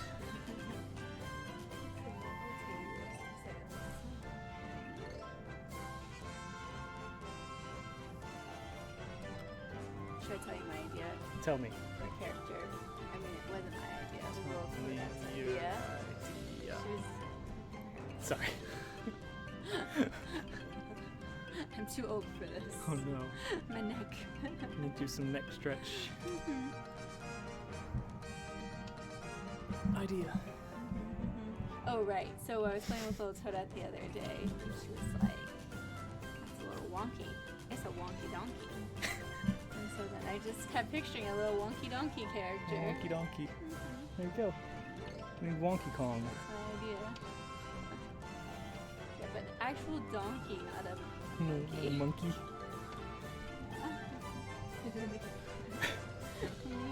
Wonky Donkey confirmed. It's a wonky donkey. You know, Thousand Year Door had a character named Wonky. Oh no. I don't know if we can use it then. Oh, Was Wonky. it a donkey? It was certainly not a Oh, donkey. there you go. I guess It's we very- can use it. A very circular fellow with crazy eyes. And he lived in the sewers and he gave you advice. Yeah.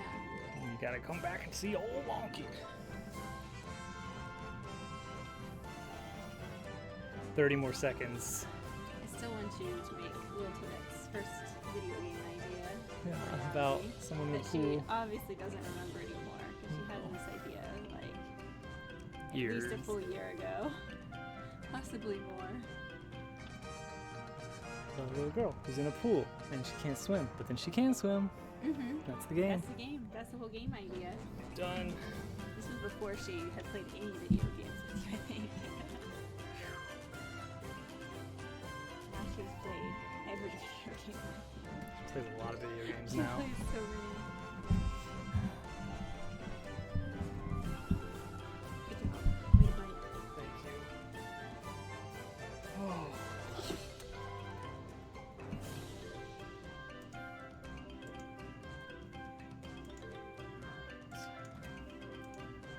Whew. Oh yes, the embroidery. Hang on. Else it'll mess with the thing.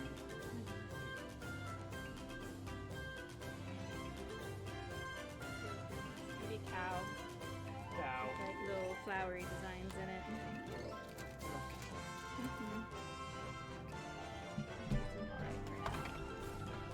For cow.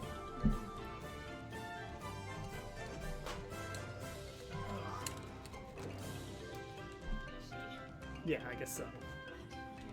Whatever.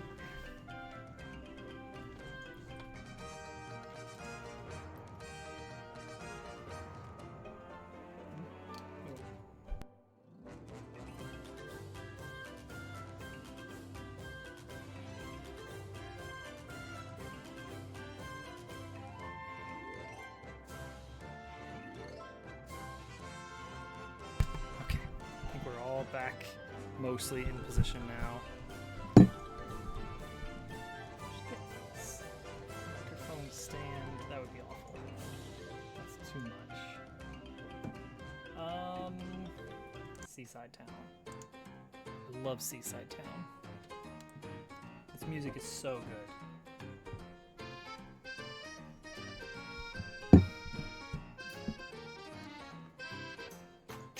JoJo reference?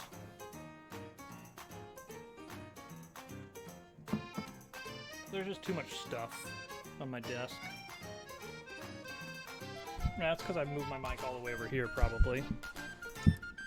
And because it's an absolute bop. How's that? Bop, bop, bop, bop, bop, bop. Okay, so what we're doing is trying to make a decent gear.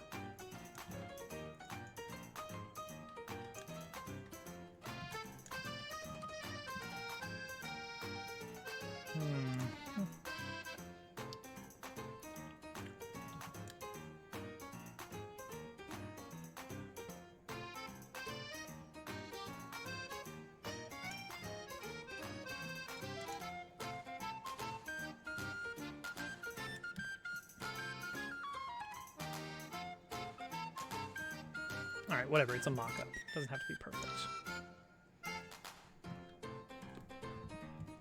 Lapel mic, that would be something.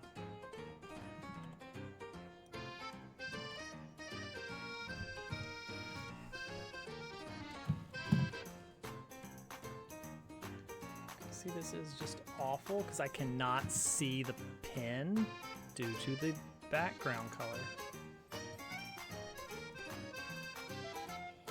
The beep.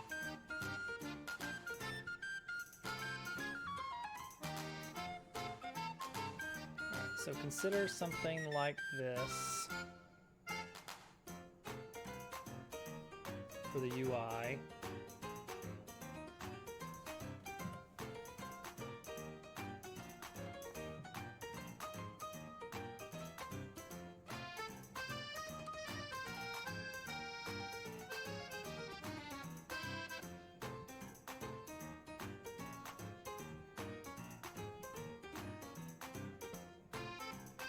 Like that, and that. You get the idea. Okay, it's a gear, whatever. And then we take take that gear and we lay it on its side or something.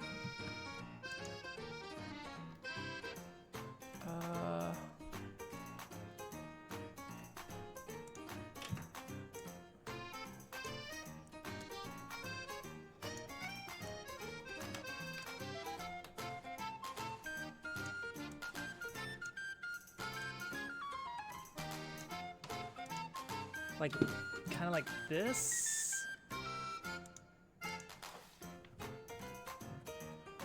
Scale it up a bit.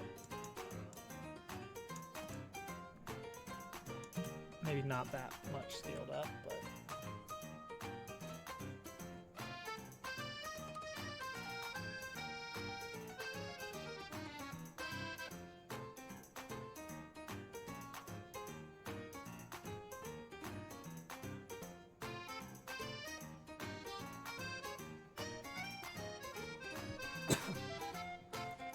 Something kind of like this. You see where I'm going with that?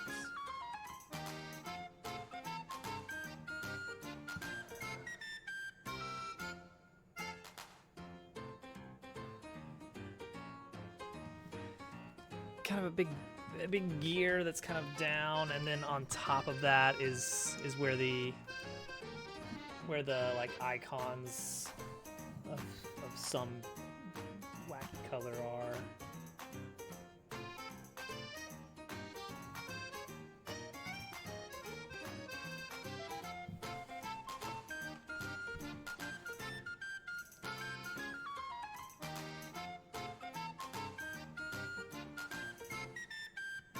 And then it'll just be some kind of like symbol. It's a sword for attack for now, because I have no idea. Your attack, or I don't know, whatever else you've got. That. Who knows how many options there actually are.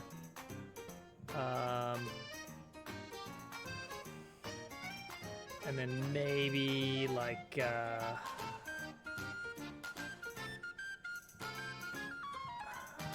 guess then we just kind of spell it out. Attack, except it doesn't look bad like that does.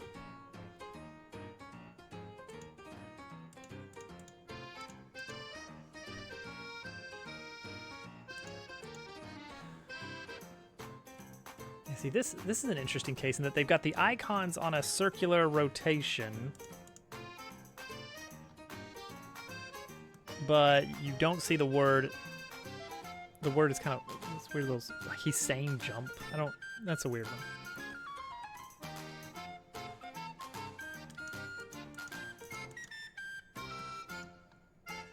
They could have something like this with like a, I don't know, like an old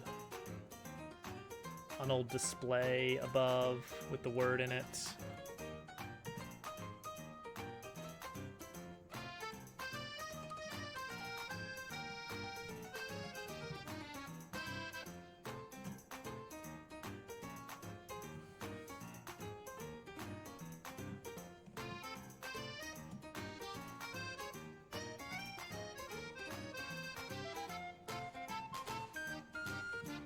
Maybe not that big, but that's the general idea.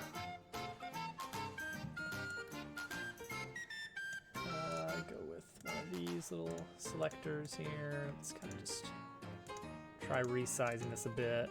Let's see if it looks any good.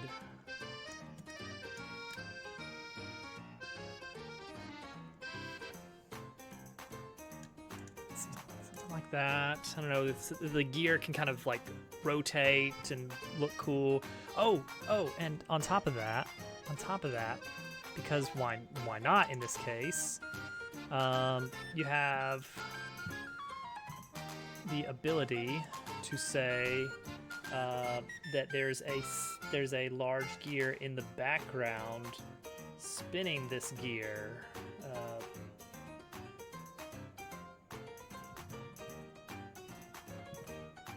That's not the eraser. There's the eraser.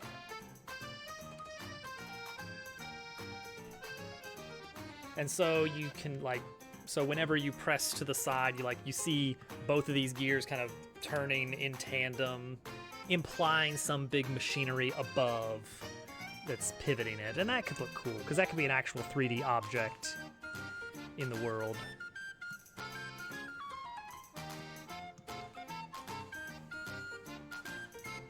I would like that. I think that would be a good gear. Color code these icons. The icons will not actually line up to a single spoke, a single tooth of the gear, because you might not have a number of icons equal to the number of size of the gear. For instance, some might be accessible like after chapter 1 or something like that, like as you proceed through the game. Like even in Thousand Year Door, you start with just like attack, items, and tactics, but then later on you gain the special item or the special thing, whatever it is. Oh yeah, you have jump and hammer to start with, and items and tactics, but you don't have special available in your wheel until later. So that's an example. So yeah, there might not be, like in this 6-spoked gear example, there might not be 6 options. And then yeah, some kind of option for switching party members order might be a thing. I think switching party member order is good, maybe. Is it good? It's probably good. Swapping out who's in front. Okay, there's two different things at play here. And Bug Fables actually takes advantage of both of these in a very good way. You have, on one hand, the idea of who is physically in the front is going to take damage differently. Will he be questing for upgrades? There will be upgrades, yes, in multiple forms. The person who is physically in front sometimes is the only one that can be attacked by certain attacks. So the positioning is like, oh, well, my partner has more health, so for this turn, I'm going to put them in the front so they can defend against this blow so I don't have to take it. Also, of note, is who actually takes their turn first. Thousand Year Door treats these as equals. Why is the robot fighting against cute frogs? Because I don't have any other characters drawn yet. The cute frogs are just townsfolk of a frog town. The first major village you arrive at in your adventure during Chapter 1 is a city of frogs. And they're all very adorable.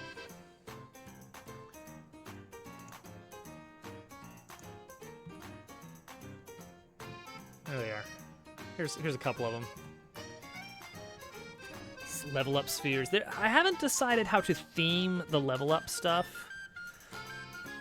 I mean, Thousand Year Door just did a sphere with a star in the middle. I want to say that Bug Fables did a pretty similar thing. But yeah, some kind of experience point orb thing could keep it gear shaped. That's true.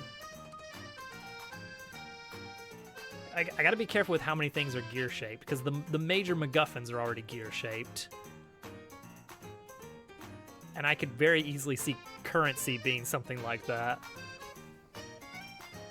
It's gonna be a very gear-centric game.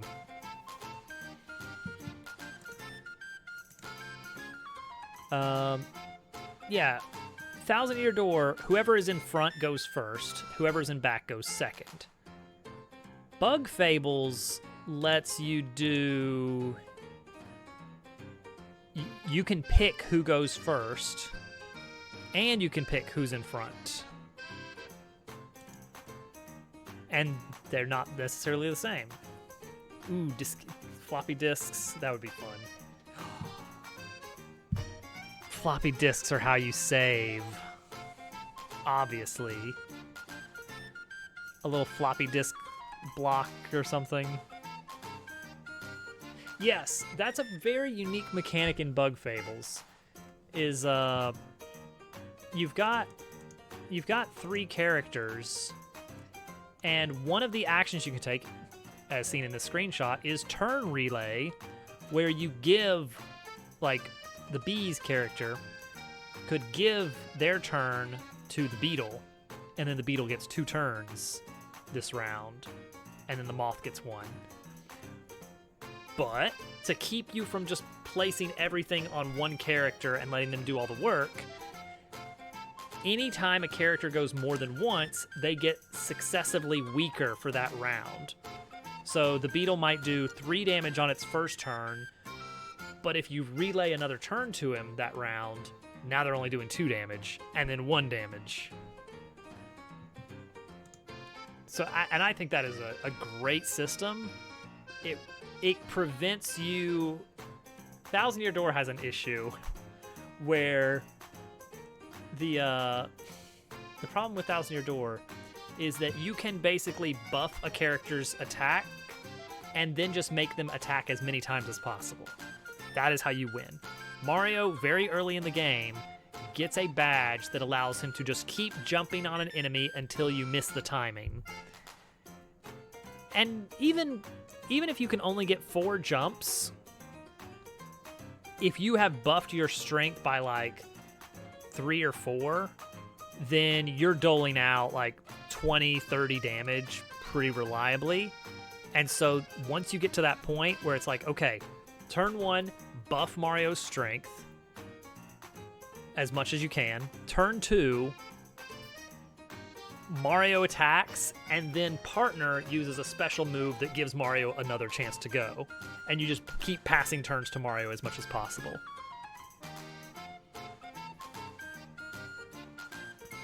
So that's just the meta. It destroys everything. You can one-shot most bosses with that strategy. Yes, Goombella also has a multi-attack. So you could just charge her up. There are some broken strategies in Thousand Year Door. And I don't know if the goal should be to keep there from being any broken strategies.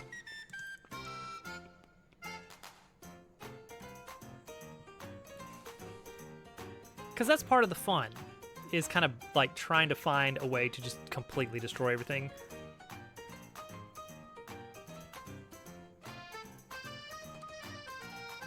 What I'm hoping for is to include a sort of infinite pit mode.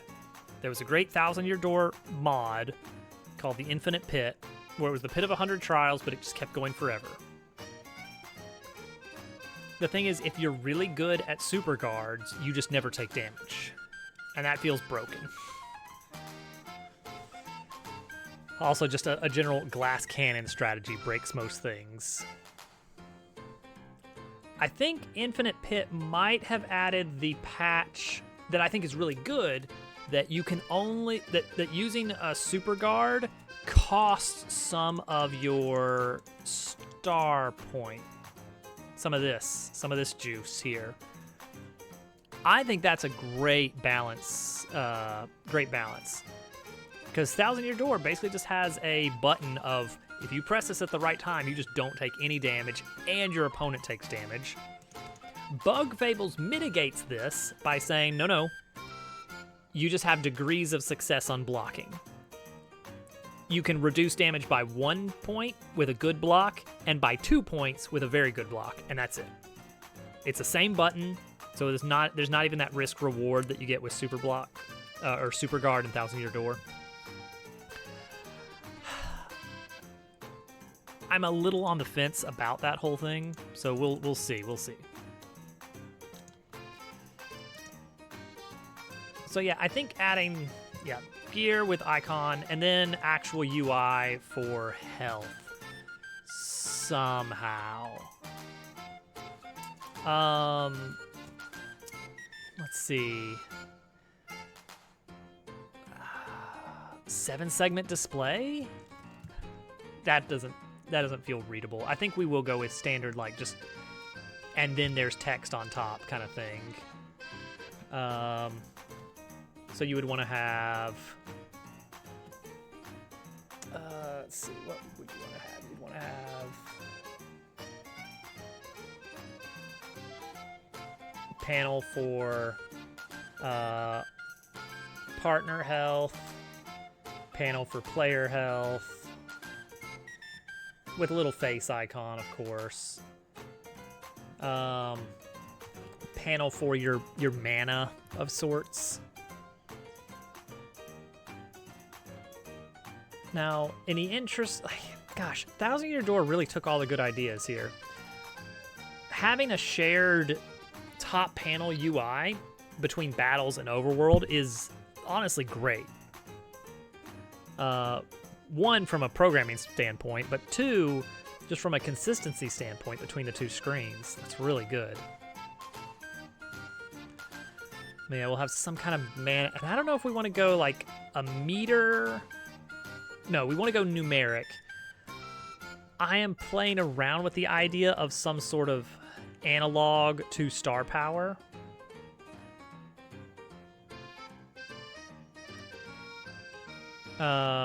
We will see, but if we do, then it'd be somewhere around there.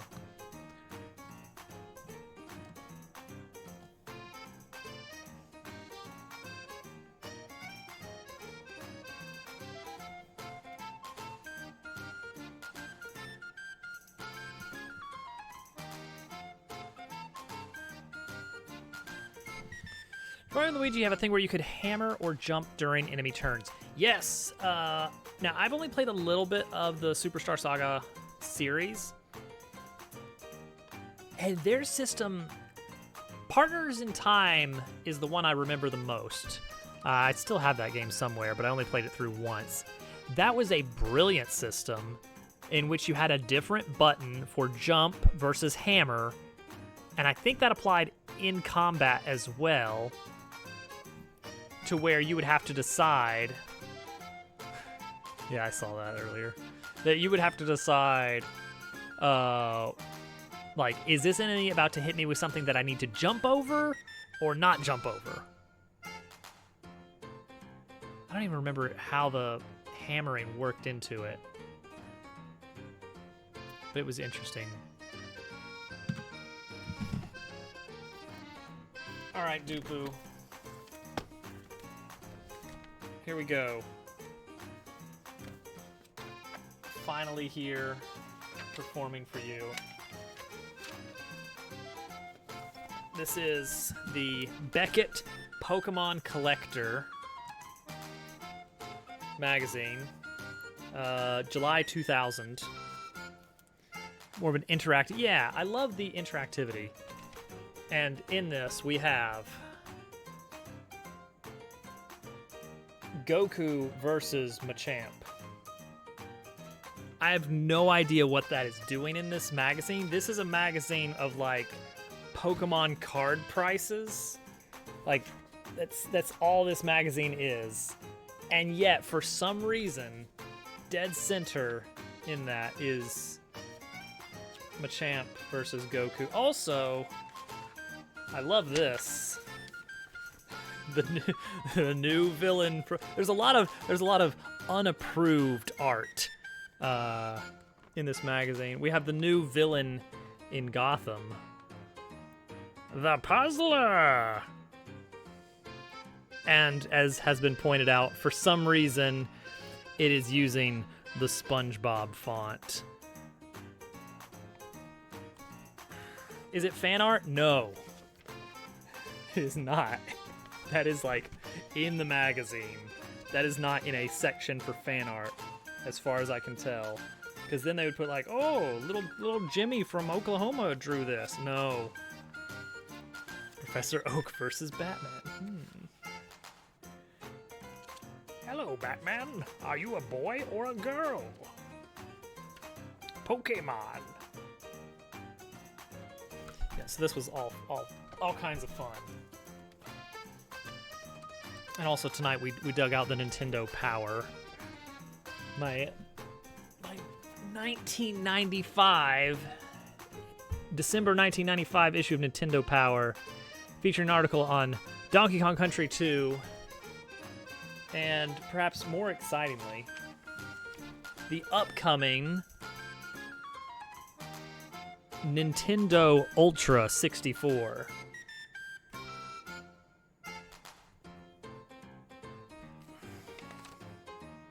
Yeah, they had a lot to say about the Nintendo Ultra 64. Love all this. It was a two-page, well, I guess 4-page write-up. And they keep calling it the Nintendo Ultra 64, and it feels so weird for them to be calling it that with such earnestness. That is crazy that DKC3, it was straight at, gosh. DKC3 was a weird one. I guess they had most of the engine built at that point. I don't know, because the next one I have after that is volume 92. So it was like a full year and a month later. And it's already talking about Nintendo 64, like specific Nintendo 64 games. But that'll be for the next redeem of the Nintendo Power Minute. Required lobs. Man. Well, all right. I feel like Donkey Kong Country 1 is too simple. I feel like Donkey Kong Country 3 is too gimmicky. Donkey Kong Country 2 is perfect. And that is not biased from the fact that I owned only Donkey Kong Country 2 growing up.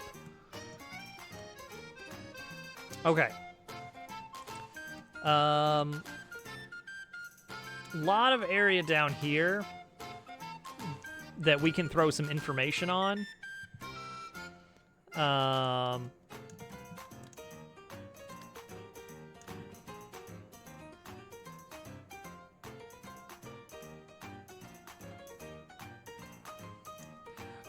Ooh, hang on. I see what we could do here. Maybe. I mean, we've got a lot of area up here as well. But there could be flying enemies. Is it now? It's one of the best ones. Let's do Monstro Town. Alright, how about this? And I don't know exactly how this will work, but do something like when you're selecting something to attack, we do like a this kind of thing.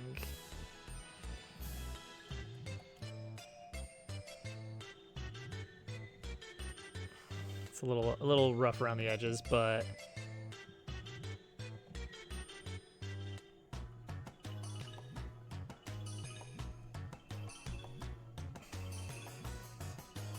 enemy, and then like have a like if you have tattled on them,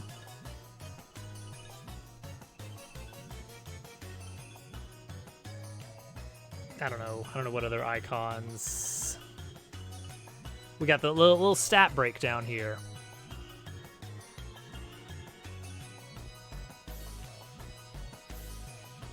One issue is you could wind up chat guess game. You have to actually guess. Like, I could foresee a case where, like, you know, you get an enemy here and also an enemy here. It would be weird, but not out of the question, especially with boss monsters. Because, you know, sometimes you got, like, these weird compound boss monsters that are like, oh, you gotta, you know, do you choose to attack the head or the body? Oh, ooh, and then they're right on top of each other. And for that, maybe you could, I don't know, you could have some kind of like this.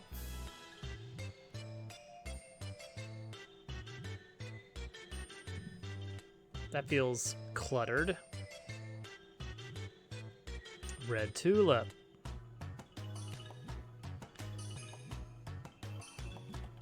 Because I feel like typically you're just going to be pointing from below. But like for flying enemies, it would be like this sort of like, oh, you got to point all the way up. You get this weird, obnoxious, like I like the idea of like the panel being, like all the information being in the arrow.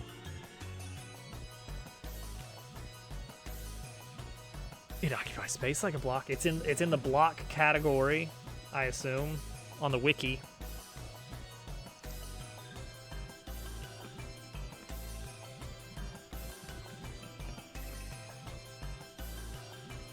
Got all this information up here, and you could have an enemy on the ceiling. Let's not forget.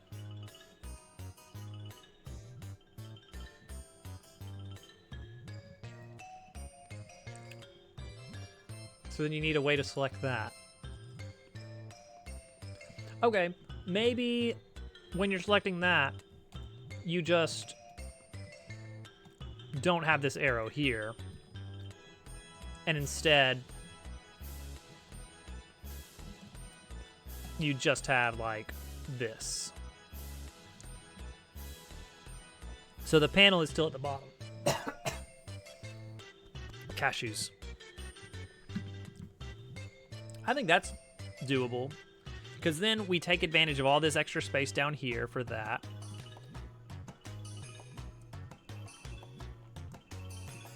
We got a lot of space we can use, and we don't have to use it all. That's an important thing. So we don't have to actually use all the space. Leave some room for things to breathe.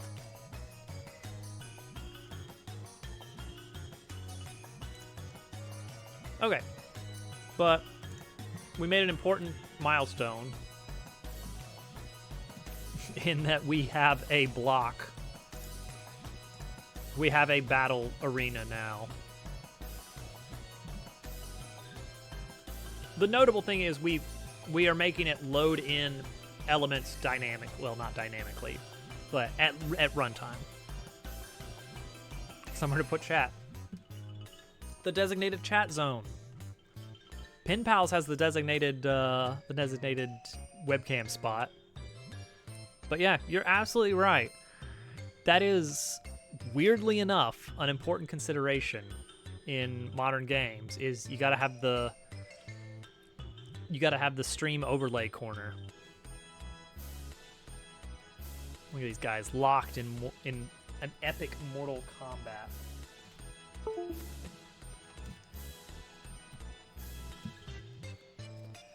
All right. So, the main goal right now... oh no. I'm going to rescue that goblin, unfortunately. The main goal right now, not tonight, but in general, for this project, our current next big milestone is battle. And tonight we made a baby step towards that. Many more steps to come. Like actual logic of fighting. But probably next will be like any kind of basic menu of choosing an option, even if nothing happens. And then from there, slowly building into turn-based stuff, which is big. That's when we actually we're going to have a big block of code going on for actually managing that. It's going to come down to have a list of characters that take turns, and then on that turn, figure out what that character does, and then do it. And then when your side runs out of turns, then it's the enemy's turn, and then repeat. And then we can start injecting all the extra logic, like, okay, what about deducting health? What about status effects? What about timed hits? Do you even know about timed hits? I'm looking forward to it. It's a lot to do. Okay. Let's see here. What do we got? GFE's doing a tournament, but he doesn't have mic on because it is a tournament.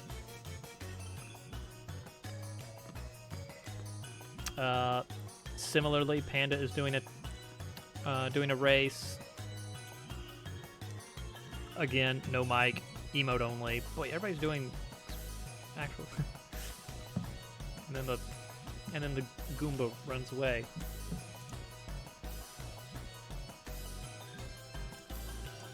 Well, I'm going to bed.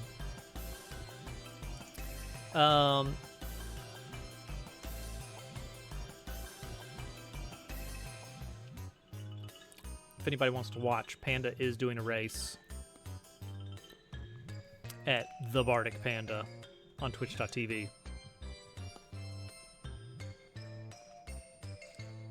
I will not be watching because I'm going to bed. Decently productive. We didn't make a lot of progress as far as concrete stuff, but I still feel good about it. We did some planning. Have a good night, everybody. I'll probably see you guys on various channels tomorrow. Oh, and don't forget, tomorrow is GQ's birthday. I hear he might be doing something for that, similar to how Al did a little birthday stream as well. Again, Al, happy birthday. Here's to many more. And then I raise my wine glass that I keep by my computer from all the wine I drink. All the computer wine. spirits.